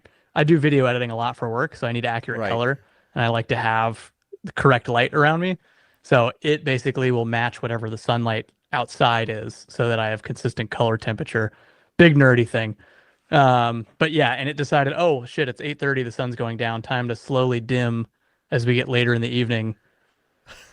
And it all happened kind of quickly at the end. That is super nerdy. That's like when somebody asks me about like why I run some part on my motorcycle. Yep. I go down rabbit hole. But I learned a lot. I mean, now is it based on the time, or is it sensing the light outside, or it's more based on time.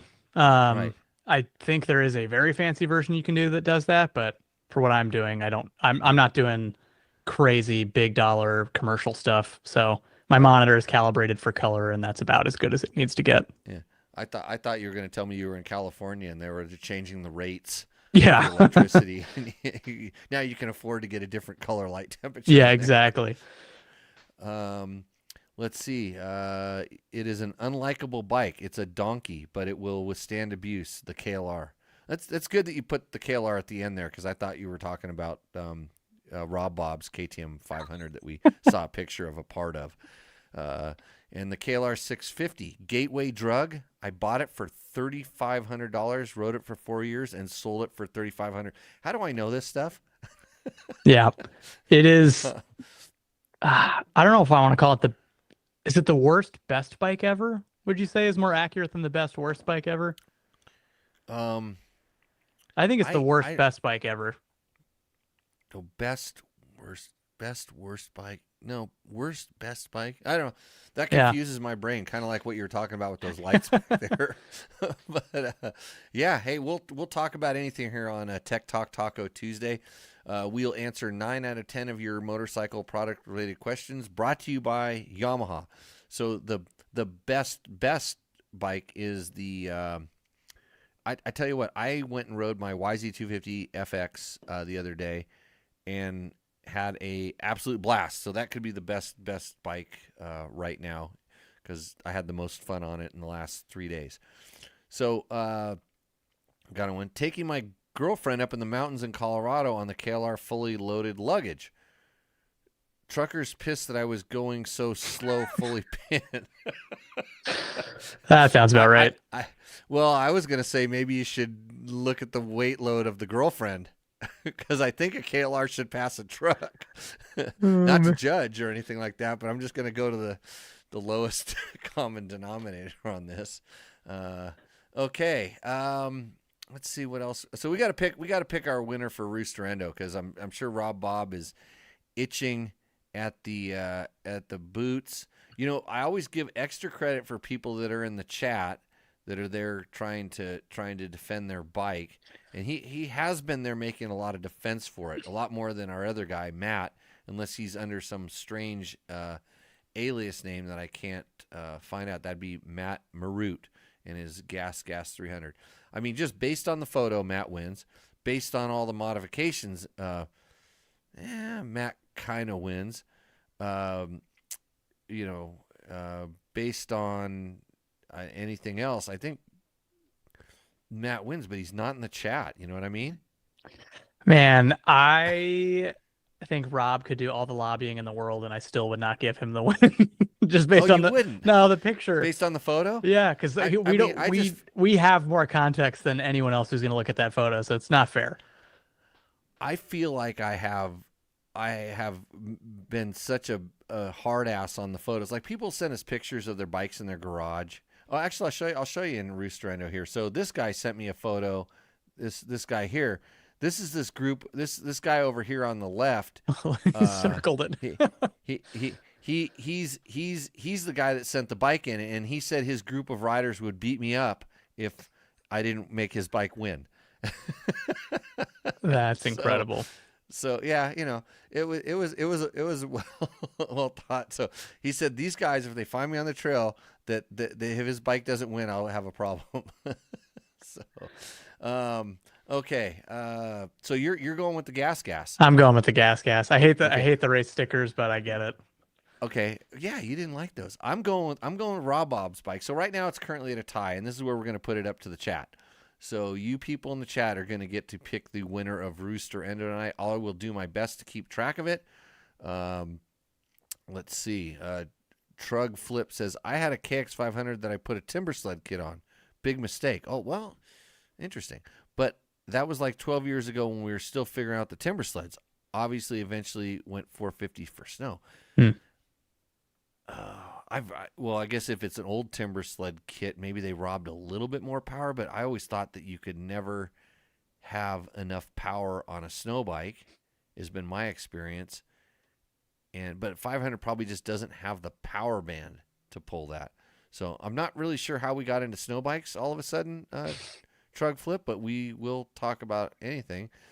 And Barkeep says, no, she's a 110-pound Filipino. Okay. Well, maybe you need to get a muffler and an ECU and some other stuff for your KLR. But yeah, like a different bike. This is the other thing I tell you about KLRs. Yeah, the minute you start modifying them, sell them. Just save yourself the hassle. It's the same guys that are putting big bore kits on CRF 300s and spending a lot of money on the suspension. It's like you're putting makeup on a pig.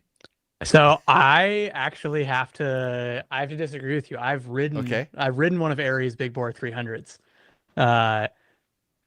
It's really good. Like I've ridden that bike stock. I rode the 250 stock. I rode the 250 Rally, the 300L, the 300L Rally. Those bikes the 300L was a little bit better. It at least had the legs to sit on the highway and it didn't feel like it was going to explode. But Airy, for those who don't, Jimmy's Airy Henning. Yeah. Jimmy's referencing these 300 big bores. Airy Henning is kind of the guy when it comes to race development on these motors. To give you the 5-second pitch. And again, to be clear, I'm very biased. Airy's a friend. I lived with him the first month I was in California while I was looking for places to stay. But those bikes are different planet. I would say genuinely, if you're not looking to go racing and you don't want, like, the Cove was perfect for us because it was set up for rally. That 300 blew my mind. So Airy's got a few, I think 3 or 4 production lap records for the 300s around the U.S. from his amateur road racing days. He spent 10 years building those motors, and then Honda started throwing him in that CRF platform for the street bikes, and he realized he could change some things and make them work a little bit better in the dirt. And I've ridden 2 now of his demo bikes where he's testing out these parts before he sells them. It is not a rally bike. It is not a dirt bike, but as a dual sport in the context that you're going to ride it 100 miles on the highway and 100 miles in the desert, it is unbelievable. And I'm gonna agree with you here. It's that in a percentage gain, that's the bikes he's building. I think Trevor tested one at Dirt Bike Test. I think he rode one, did something with it. Because some of our biggest views videos are small dual sport bikes. He rode one at a National Hare and Hound, and they go do the Big Bear Run. They do all these goofy things with these things. I'm getting a WR125 real soon. Wait till you see what I do with that thing. I tried to make Trevor race it in NORRA. Oh my God. Yeah. It would have been fine. Oh, for sure. On the braking oil, sure. It would have been fine. Yeah. But the percentage gain you get on those bikes is incredible. But you start chasing, you start revealing like the weak links in them. The problem is you start making the motor faster, then the suspension sucks that much more because the suspension is not that capable. But I mean, do you really need more motor to do what you need to do on the bike? This is where we're getting it's more of a a philosophical discussion as opposed to Right. yeah, that's a huge improvement. In fact, you can make them run. They're not as good as like a a modern bike, but you can get pretty damn close. And then all of a sudden you start running into durability issues, which anybody that's building them properly would kind of hold it back a little bit before they got there. But I always just say, God, when you start going down that rabbit hole, it's time to think about a different bike. Your skill level is starting to exceed the performance parameters of the vehicle. Yeah, I agree, definitely. I think it was I've had a couple long conversations with him specifically about like who that bike, like, because you look at it on paper, the cost associated with doing a big bore kit and suspension, just those two things, it's a shitload of money. It's like 50% of the cost of the bike at that point. Yeah, exactly. And you could have a KTM 350. Right. And I asked, I was like, so who's buying? Because he's doing well. Like he's selling a lot of the big bore kits. I've ridden the bike; it's great.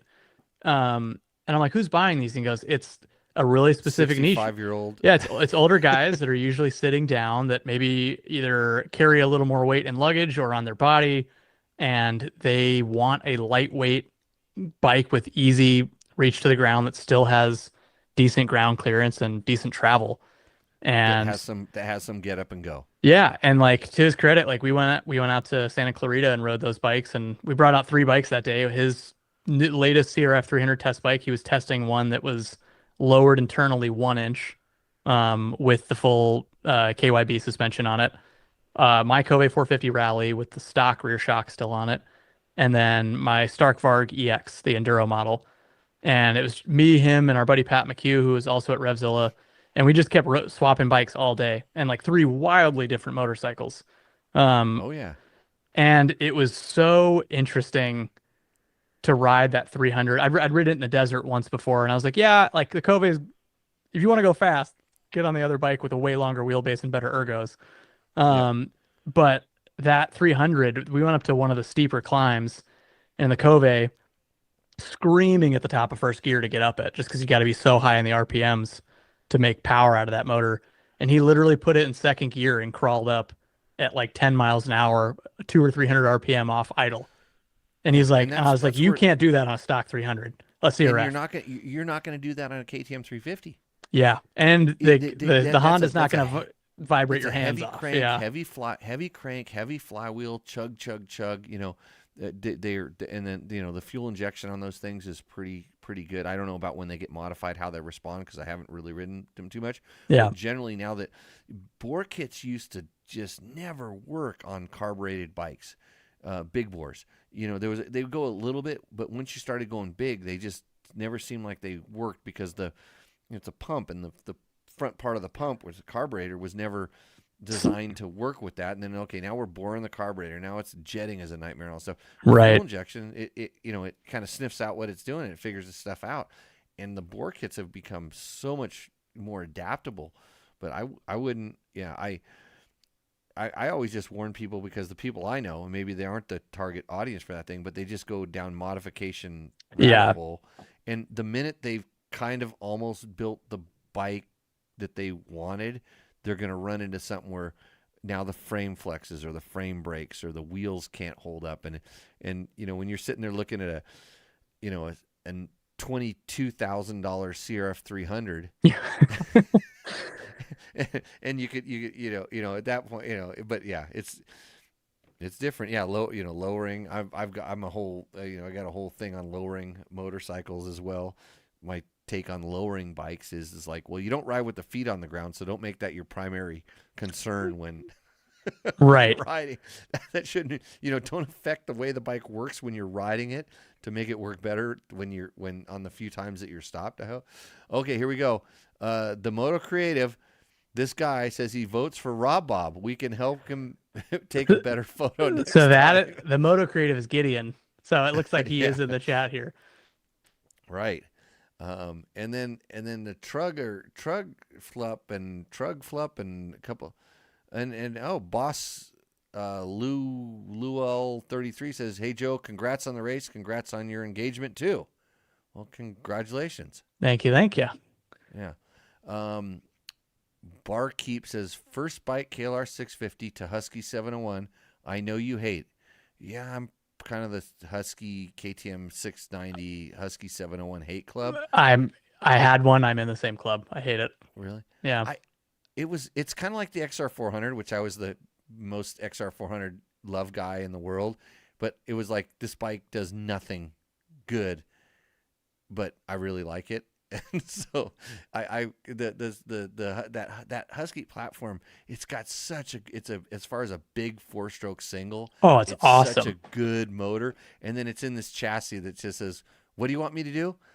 I'm not going to do anything well. I'll just do. Yeah.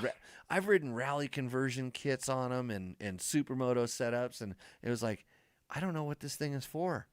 It's kind of almost big like an adventure bike, but it's not small like a dirt bike, and I just got confused.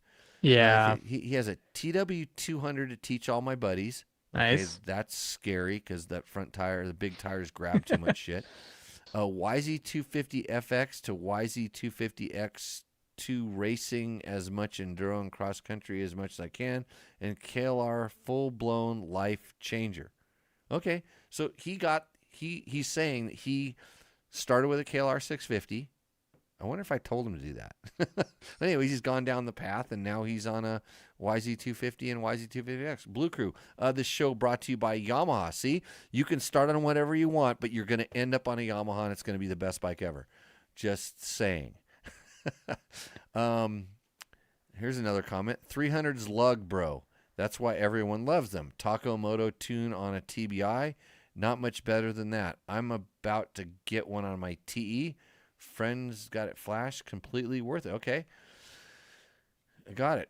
Is Honda making a U.S. hard enduro comeback? Now they're offering contingency money in the U.S. hard enduro series.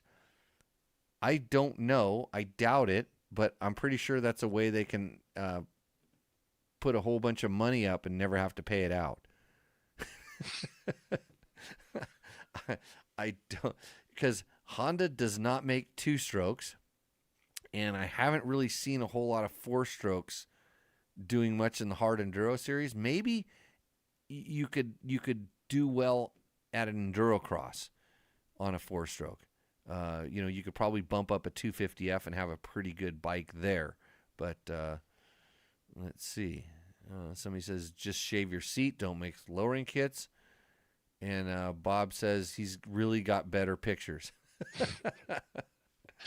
Hey, don't hurt it. Right now you're leading the race. Don't trigger me. Let's see. And Blas, it's actually me, Lorenzo Basillo. Took photos of you at Willow Springs once. Oh, nice. Yeah. Okay. Now I know One who of that your is. buddies. I didn't recognize the Yeah. username. Yeah. Lorenzo's a really great guy. Awesome photographer. Yeah. I the usernames kind of freak me out because I can't figure out who's who. And, then I say mean things to people that I know. Like I wouldn't do it in person. Okay, Honda's offering $200 for the first place pro. Yeah. And now we're getting Cooper Webb killing it, hard enduro on a YZ250FX, actually. So now we're wondering whether or not the Trug Flip is an AI. An AI bot posting to the chat, which I don't mind because it adds to the conversation. And Bob says, me. Bob's battling for it. Yeah. That $100 from Taco Moto. So Rooster Endo, and somebody asked, how do I get my bike into Rooster Endo? It's really simple. You send an email to Jimmy@DirtBikeTest. You must put Rooster Endo in the subject line, or I will never find it when I do the search about 3 minutes before the show starts to put them up on the show. You tell us your make and model, so I don't have to think about it too much, and then tell us a little bit about your bike. You can list all the parts. Sometimes I get bored reading down those lists, and I just start saying blah, blah, blah. You can tell us a little story about your bike, whatever you want. And it's actually Cody Webb is what he was trying to say. But Cooper Webb, didn't he announce he's retiring from outdoor motocross after this year? So maybe he's going to get into the hard enduro scene. I don't know. Seems like a backwards transition. Or I shouldn't say backwards. It seems like I don't know, like it's easier to go from the dirt to the road race stuff than road race to dirt. Yeah. Zach Osborne told me he wanted to ride rally once, and then he went to beta, which doesn't have a rally bike. It's like the only brand that doesn't have a rally bike ish kind of thing. But I think the Heroes, the Hero rally bikes. Oh yeah. Allegedly, they got beta motors in there. Interesting. They used to have their own version. They're hand building their own motors, which are based off of old Italian Husqvarna motors, the old twin cam 450 that they had, and I think they've switched over to the beta, or beta-ish motors. Oh, interesting. Oh, Jimmy, I have a question for you. So I realized something racing NORRA this year that and maybe this is common knowledge for other people. Rally, I think, is some of the most diverse kind of like off-road skill set, just because the amount of terrain. Like we were in deep sand washes. We did not a ton of whoops, but there were some like 5 to 10K whoop sections scattered in and around the course. There were some jumps, whether you knew they were coming or not. There was. Oh yeah, that and that. When I didn't. We can come back to that. There's been. I just want to tell you, there's been one change at NORRA that changed a lot of stuff, and that was a direct result of that change. Yeah. So I understand that. But yeah, like, and then we get to these sections where it's like, man, like flat track would come in handy. Like I found myself going like, oh, I need to really go sit down and do some flat track training. I would love to go out and do some more. Like that's part of the reason I bought the Star, because I don't really have any enduro experience. Like all of my off-road riding in the last 4 years is open desert. And so I love when we're riding that stuff, but I suck at everything else. And I think, yeah, if you could pick one of these other disciplines, whether it's motocross, like hard enduro, flat track, like where would you be spending your seat time if it's like a regular weekend rider? You get maybe 2 weekends a month to go out and ride if you're lucky. So the way I ride is I will do one thing and then I'll get bored and I'll do the next one. So like, I was riding on, Saturday night I was riding a mini bike around a kid's mini bike track, and the next day I was out riding the YZ250X kind of high speed desert actually on it, which is not exactly what it's designed for, but we wanted to go kind of do this loop, and I'm like, that was the bike I wanted to grab because I wanted to test some ignition maps in it. And the next day I'm on my KTM 500 doing a rally style. I wanted to tie together a kind of a rally loop to build a road book for people to try. So I kind of just switched from thing to thing to thing, and it's like just off-road in general, and it's really kind of dependent on where you live. Just kind of off-road riding is the most diverse, and whether you're kind of focused on like rally, you're gonna it seems like rally is just like a higher speed off-road riding is what I would call it. When you start going in enduro, then you're on more single track trails and it gets technical, and it can just kind of go from there. Hell, back east, if you ride a dual sport ride back east, you might as well be signing up for an extreme enduro. Like the back east enduros are easier than the dual sport rides, in my experience, for the most part. There's some that are, and I think they've kind of definitely separated between adventure bike rides, which guys will do on their dual sport bikes, as well as adventure bikes, versus some of the dual sport rides that are pretty gnarly. But yeah, I mean the good thing about the thing about rally that I like to convey is that because you have to do the navigation, you can ride stuff that may not be as interesting if you were just like kind of following a line or in a group ride. Like just that little bit you're distracting your brain to pay attention to some of the navigation makes the riding just that much more enjoyable, or the parts that maybe wouldn't be as enjoyable if you're just kind of droning along, you don't remember those because you're thinking about something else at that point. Yeah, there's once, and I'm not a road rider, and it's like, for me, once I get on the road, to me it's like commuting. Sure. It's like I could just be sitting in my truck, driving. When I'm on the road, I'm going to the next place I can get off on the dirt.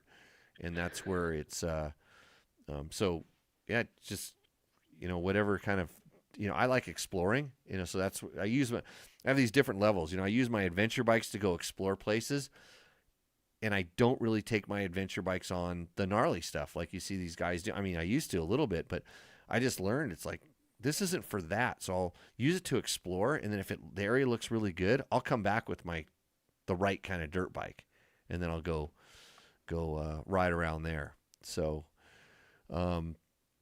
Bob, see, he's playing to you. He says he let you pass him in the wash before the finish. How was that? The last wash before the finish? Honestly, I mean, man, when I saw that towards the end there was another wash, it made me think of, I think it was end of marathon. We had to go through that like riverbed wash that was all rocks. Oh, it was super deep sand into rock plate rocks. Yeah, see, I love that stuff. I like the sand. I do not like the rocks. I really don't like the rocks. And we were so I have to tell you a really funny story actually. Hey, there was some big holes in those rocks if you went the wrong way. Oh my God, there sure were. And guess who went the wrong way? So that day. So, and I'm only telling the story because I think it's too late for you to go add penalties for us. But Gideon and no, Bob still wants me to correct sometimes, and that's true. I still haven't. I don't know if I can. I don't know. I don't know if I'm still in NORRA or not. I might have. I got my final paycheck, and it might have said, "Don't let the door hit you in the ass." Well, so Gideon and I, because the special stage is over by this point. We have like a 60K transfer or something to get to the finish line, and it's a ceremonial finish. The trucks were also there, and you'd said something. Hey, just a heads up, there are going to be trucks in that wash also, and it's not neutralization zone for them, or it's not transfer for them. It's part of the course. I think that's what you said. Maybe I'm wrong, but no, that was the day we pulled you off the course. Okay, so different thing, but. Anyway, so this is the... Oh, no. That was... Okay, you're right. That was the day everybody kind of got lost, but coming into Laredo. Yes. For sure, yeah, that the cars were going to be racing down that wash. Yeah, so Gideon and I make it to that wash. That was the only day where physically I really hit a wall. And like I felt like by the end of the day I couldn't hold on to the handlebars. And we get in that wash... and we're trying to follow it. We're getting bounced all over the place because we're going too slow because we're tired. And we end up just way the hell in the wrong place. And this local kid comes up on a little 125 four-stroke like street bike. And he's like trying to talk to us. We don't speak Spanish. And he's like pointing and he's like gesturing like, follow me, follow me. And I'm like, dude, like today was my best day so far. Like I'm not gonna get penalty. I was like, I don't know if I can get a penalty in this transfer because I think there's still a waypoint or two left that gets us to the finish. There's no way I'm following this kid. Like I don't want to add penalties. I rode a really good day today, but we were so smoked. Gideon was like, we were like, dude, fuck it, let's just follow the kid. And he takes us exactly the way the road book had said to go, so we didn't miss a single waypoint. And we get spit out of the wash. The finish line's like 200 meters down. And he just like gives us a handshake. And he's like, just like, I don't know, 15, 16, like stoked that he got to like help some racers figure their stuff out. And I gave him, I think I gave him a $500 peso bill. Yeah. And he was like, are you serious? And I was like, dude, again, he's speaking Spanish. I was like, you saved my life. Like, take it, please. And I was just so thrilled that he managed to take, I guess he had seen a bunch of other people already come through as a spectator. He'd probably seen where they were riding it and stuff like that. Yeah. But oh my God, it was I don't know. Yeah, so funny. I don't know what kind of, let's see, you paid for outside assistance. Well, I didn't pay until afterwards, so there was no promise of money.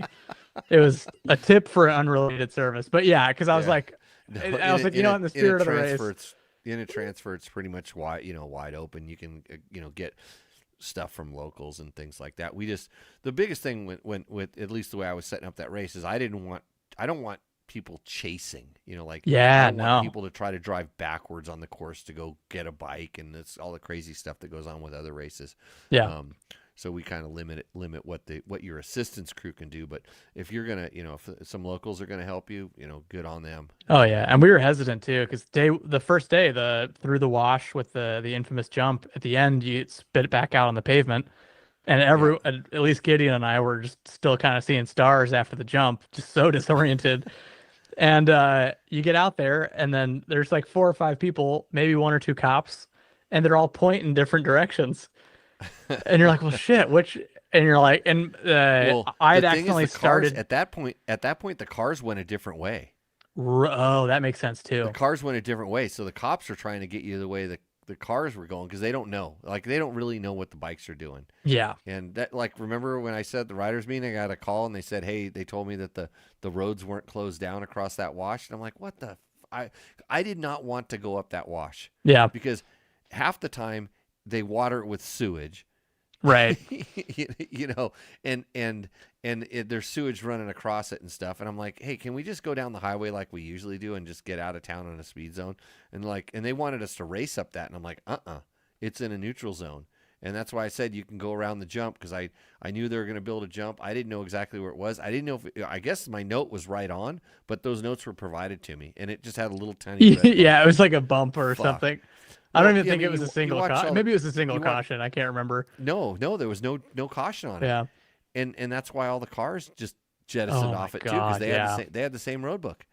And they had the same notes for the first, whatever is 4 kilometers or something. So, now Bob says he did race a Cove A in 24, and it was really good. Mine was all stock for the most part. Yeah. Okay. Well, you could have sent a picture of that. Maybe you could have just taken a picture like the handlebar grip or something. Then try to win Roost or Endo with that, Bob. he invites it. Oh, I love it. Let's see. Trug Flip says, are the Cove KTM clones like the CF Moto bikes? So totally different. I can actually speak on both of those. I own a CF Moto and a Cove, and a Stark. I own all sorts of I like weird bikes. I can see this. And yeah, so the Cove is a completely original chassis and bike design aside from a few things. So the engine is the bottom end is I believe it's a Chinese company. It's a Chinese original motor, Zhongsheng. Yes. It's a 450. Yep. And then the top end, as far as I understand, is all proprietary Cove. I will say the rally intake is an exact clone of the KTM rally replica intake. Same part numbers. Yeah. So, yeah. So the funny thing is that it's like they took a picture of a KTM and shaped the plastics like that. Yeah. Underneath, it's a steel frame, and it's kind of its own design and shape to kind of made to fit that thing. But from my understanding is they tried to get it close to what they thought the KTM rally bike was. And then it's got Showa-ish clone suspension. And that's where it gets weird because it depends on which generation of 450 you got. So Cove ran into sourcing issues post-COVID with manufacturing slowdowns. So Gideon, for example, bought the 50 state legal low seat bike. So it came with the Yuan, which is the Chinese, it's the Showa clone stuff. Right. Mine was the standard 50 state legal model, and it was the first batch imported to the US. So there was like 55 bikes that came with KYB forks and the Chinese rear shock, the Yuan. So my bike has KYB 49 millimeter forks. Like they're great. It's the same ones are they like latest generation, like kind of like on the Yamaha? They're the same ones that are on the Yamaha and the same ones that are on my Stark. Okay. They're great forks. The Yuan stuff is similar deal. So it looks like someone took a part schematic for a Showa shock, like the piston diameters, the shim stacks, like it all looks really, really similar, if not the exact same. But yeah, different. I want to say the geometry is a little bit different than the KTM also. But yeah, aside it ended up being different. Yeah, sure. And from what I understand, like it changed sort of mid production, and you know like I said, if they're going to change a complete wholesale change, and this is kind of where we're at with the Chinese stuff. Some of it is really, really good. I mean, it may be manufactured in the same place, as some of the stuff on other brands. It's like this ability to ship stuff all over the world and claim where it's made is it's just different. But it's just kind of the consistency that we become used to with the Japanese brands and now most of the European brands. They have model years that are very defined, and changes don't necessarily take place mid-production run. Every once in a while you'll find a Japanese brand that'll do a second production run on a very popular model. They do a limited early release and then a second release. This is what KTM is doing with those Works editions when they were doing it. They were kind of setting up their tooling and kind of doing a little bit of a test and selling it as a Works edition a little bit early, and then let some of the customers do a little bit of their R&D before they did the final, the final thing, and get and it was, I always thought it was more of a way to, especially when they were making big changes, to give the journalists and the test riders that were going to be telling everybody about these bikes, to get them familiar with it before they so it was like the second model year, even though it was the same model year. Right. Unless you're setting the world on fire with some new revolutionary thing, which isn't happening these days, generally the first model year kind of runs into some problems, and the second model year is a really good bike. I've always been a big fan of not buying the first year, of kind of getting the second year, because these little tweaks, and whether they tell you or not, the stuff they do make changes. Oh yeah, they get a lot better. Well, that CF Moto is in such a unique position as a brand too, because of the way they operate with IP laws in China versus the US, and so for example, like their Ibex 450 is probably the most talked about bike that they make right now that they sell in the US. It's an awesome bike. I got to go on the press launch for it a few years ago when it came out in the Philippines. So it's 40 pounds lighter than a Tenere. It's a 450, not a 700. It comes with KYB suspension. It comes with an adjustable ride height in the back, so you can lower it if you're short or new to riding off road and want that comfort. But like when we went on the launch for that, they only invited, I think it was 5 U.S. press, and they sat us down at the end of that launch. And I mean, like Jimmy, you'd know this, like every OEM brings you out to a press launch and they schmooze you, they give you great food, they try and put you up in a nice hotel. They're doing everything they can to, as not explicitly as possible, influence you to say nice things about their product. And CF Moto did all that. Like they put us up at a nice resort, whole 9 yards, but they sat down at a little dinner after the press launch and they were like, hey, shit on it. And we were like, what? And they were like, what do you hate? Like, don't hold back. You don't need to like try and not hurt our feelings. Like seriously, like we'd love some feedback. Like now we don't want to wait for the article. Like, what do you not like? And I was like, honestly, the bike's really good. The fueling is not great at low RPMs. It's bad. Those are the most wooden front brakes I've ever felt in my entire life. I don't know if the pads are glazed over on every bike or what. And the seat, I was on the tall seat bike. I was like, but the seat foam is so soft that with a 32-inch inseam on a bike that's got 8 inches of ground clearance, I'm still flat footing it somehow, like with a bend in my knees. And then six months later, I saw them again in South Dakota at Revzilla's ADV Fest, and they had the production model that was coming to the US.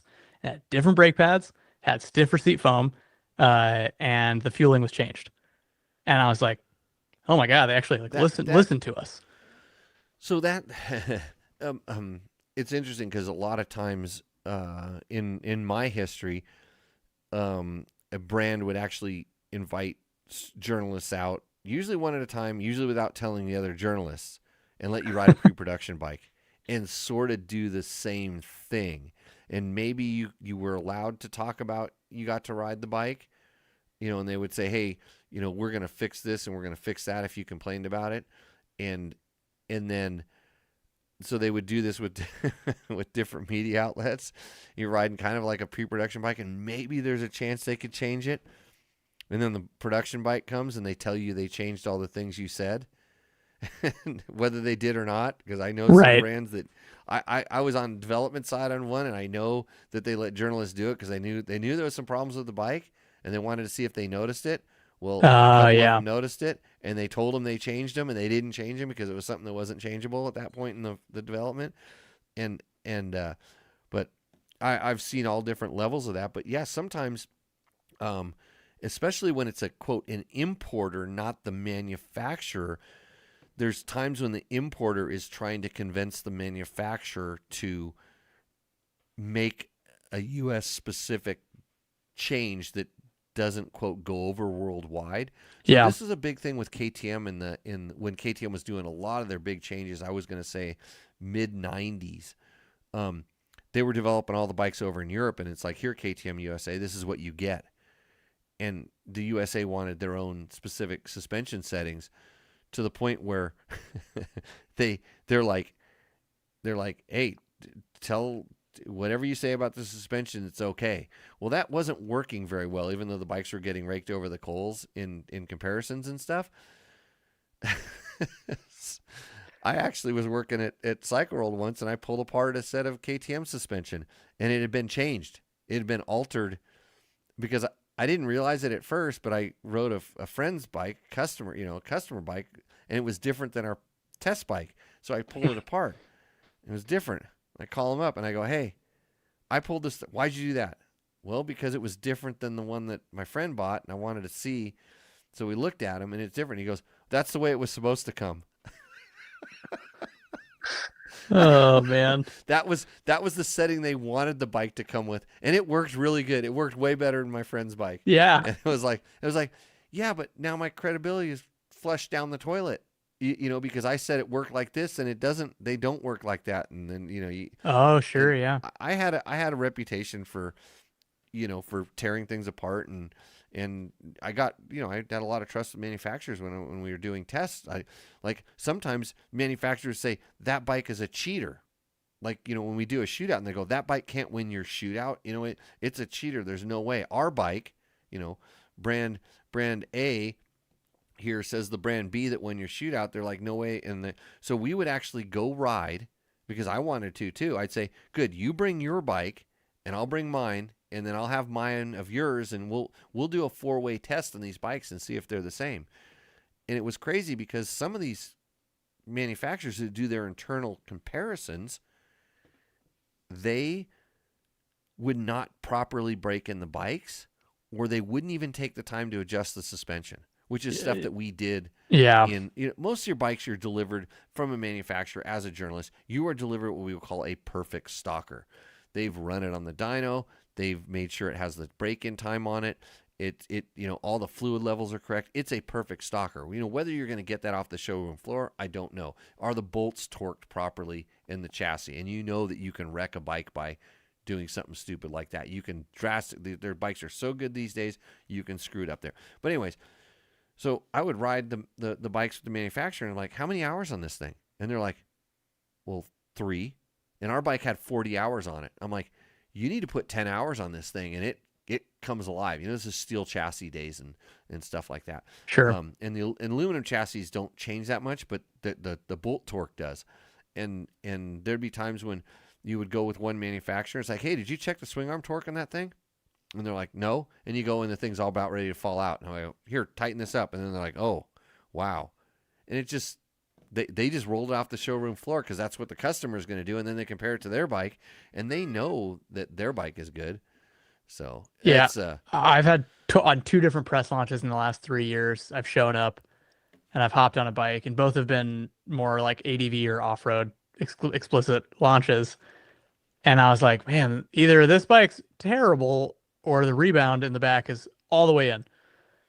And I'll ask, because sometimes they will advert, for those of you out there in the world watching, sometimes they'll make it very clear, hey, if you want us to change your suspension settings, let us know. We have all our mechanics. They'll do that. Right. Blah, blah. And both times I pulled the bikes in and I was like, hey, the rear feels awful. It feels like it's packing super bad. And in a way that feels like a defect, not like bad suspension. And sure enough, both those times the rebound was 1 click out or 0 clicks out. Someone had all the way. Yeah, someone had borrowed the bike that didn't know what they were doing, or it was a street rider who hopped in the dirt and was like, oh, it's like a pogo stick. Let me slow it down. And oh my God. I was like, man, I'm glad. I don't know. I think a skill that really impresses me about a lot of journalists, other journalists that are either doing it full time or just particularly good at what they do. The guys that can go out and ride a bike and evaluate and know that it has good suspension with a bad setup and still be able to wrap their heads around that and write about it in a short period of time, like that blows my mind. I wish I was as fast as I was sensitive to shitty suspension setups.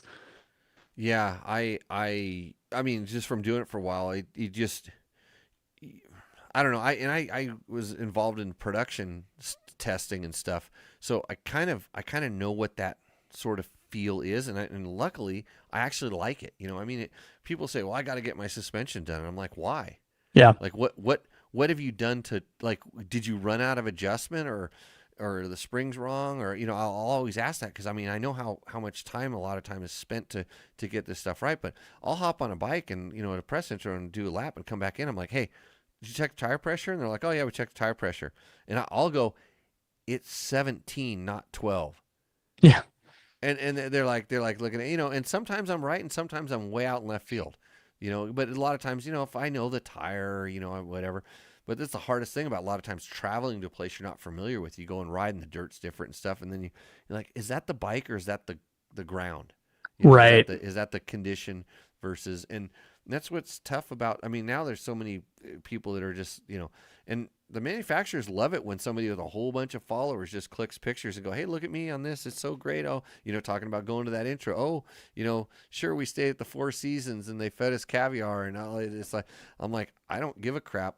I want to ride this bike for 2 days. You know, I've flown over Europe, stood in a line, got to do 2 laps, and that was enough time. You know, and then they shot a photo of you while you're doing it, and then it's like, okay, move on to the next bike. And I'm like, I'm never going back. Yeah. This is a disservice to the people that are relying on me to, you know, I mean, I'll guarantee I could probably accurately describe a bike in 2 laps better than most people out there, but that's not the way you're supposed to do it. Yeah. Yeah, so journalism stories. I'm gonna write Monkey Butt 2. I'm gonna write it one of these days. I actually should just have AI write it for me, and I'll edit it. Yeah, there you go.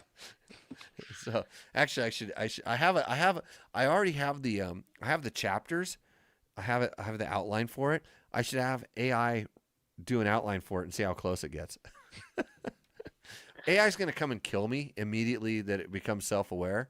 Oh yeah, I've said so many bad things about it, but until then, I'm gonna just exploit the crap out of it. So, hey Joe, it's been a pleasure having you on the show. I appreciate it. I'm more appreciative that you took the chance to come and do NORRA, and was super stoked to see the outcome. How you guys, both you and Gideon did. Actually, everybody this year. We didn't have, you know, everybody seemed like they had a pretty damn good experience down there, and that even makes Rob me Bob. happy. And Rob Bob, you are the winner of Takamoto's Rooster Endo. I don't care what anybody else says. Actually, you won it in the chat because only one other person voted you up, but and I don't think it was you unless you have a burner account that you jumped in there. So you're the winner of Rooster Endo. So here's what you got to do. Better follow these instructions. You have to send me an email, reply to that email you sent the photo in, and remind me that you won so I can forward it over to Takamoto, and we will get you taken care of. That's a $100 gift certificate from Takamoto. That's takomoto.co on the internet. It's not .co, and they have lots of cool stuff, and I'm pretty sure you could probably get a different rally tower from them. Something better. Or an ECU. Who knows what you need. Maybe a better camera. Yeah. Or one that takes a picture of the whole bike. So, okay.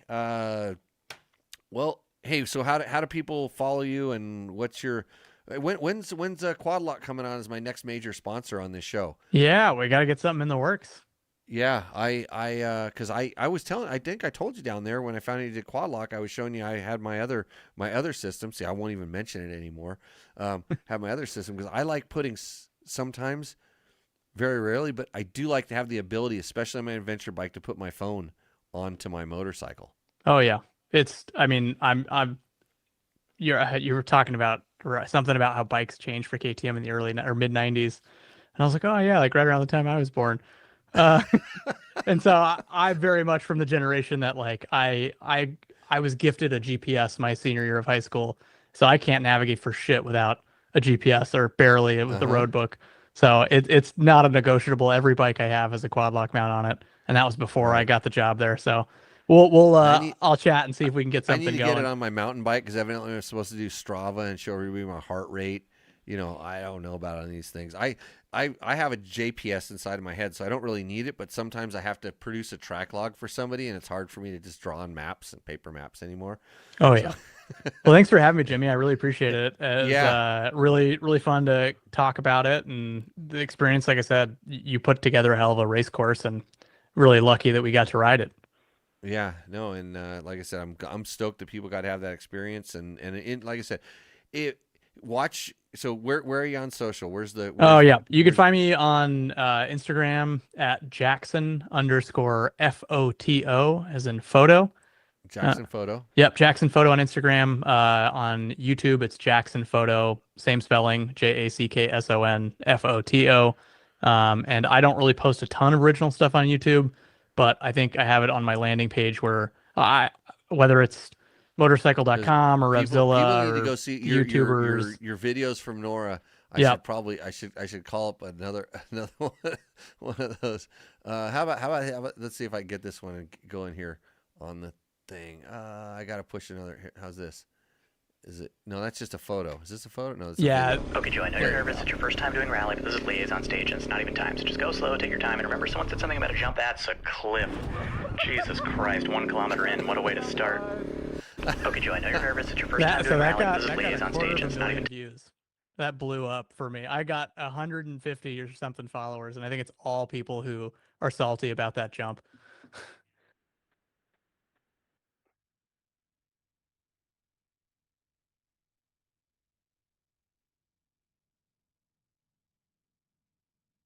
Yep.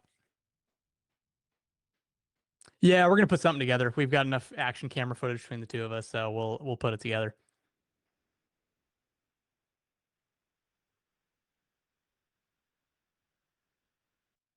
Awesome. On the trail because that's how we shut this show off, and then I have to figure out how to turn. You saw how hard it was for me to turn the show on earlier, so it gets even worse when I kind of turn it off. But everybody, we will see out there. Thanks to Yamaha, Taco Moto, Bulletproof Designs, Fasst Company, Scott Goggles, Climb. I didn't wear much Climb today because I didn't ride. I'm admitting it. So with that, we'll see you next time out in the trail. Cheers. See you guys. See, make the show.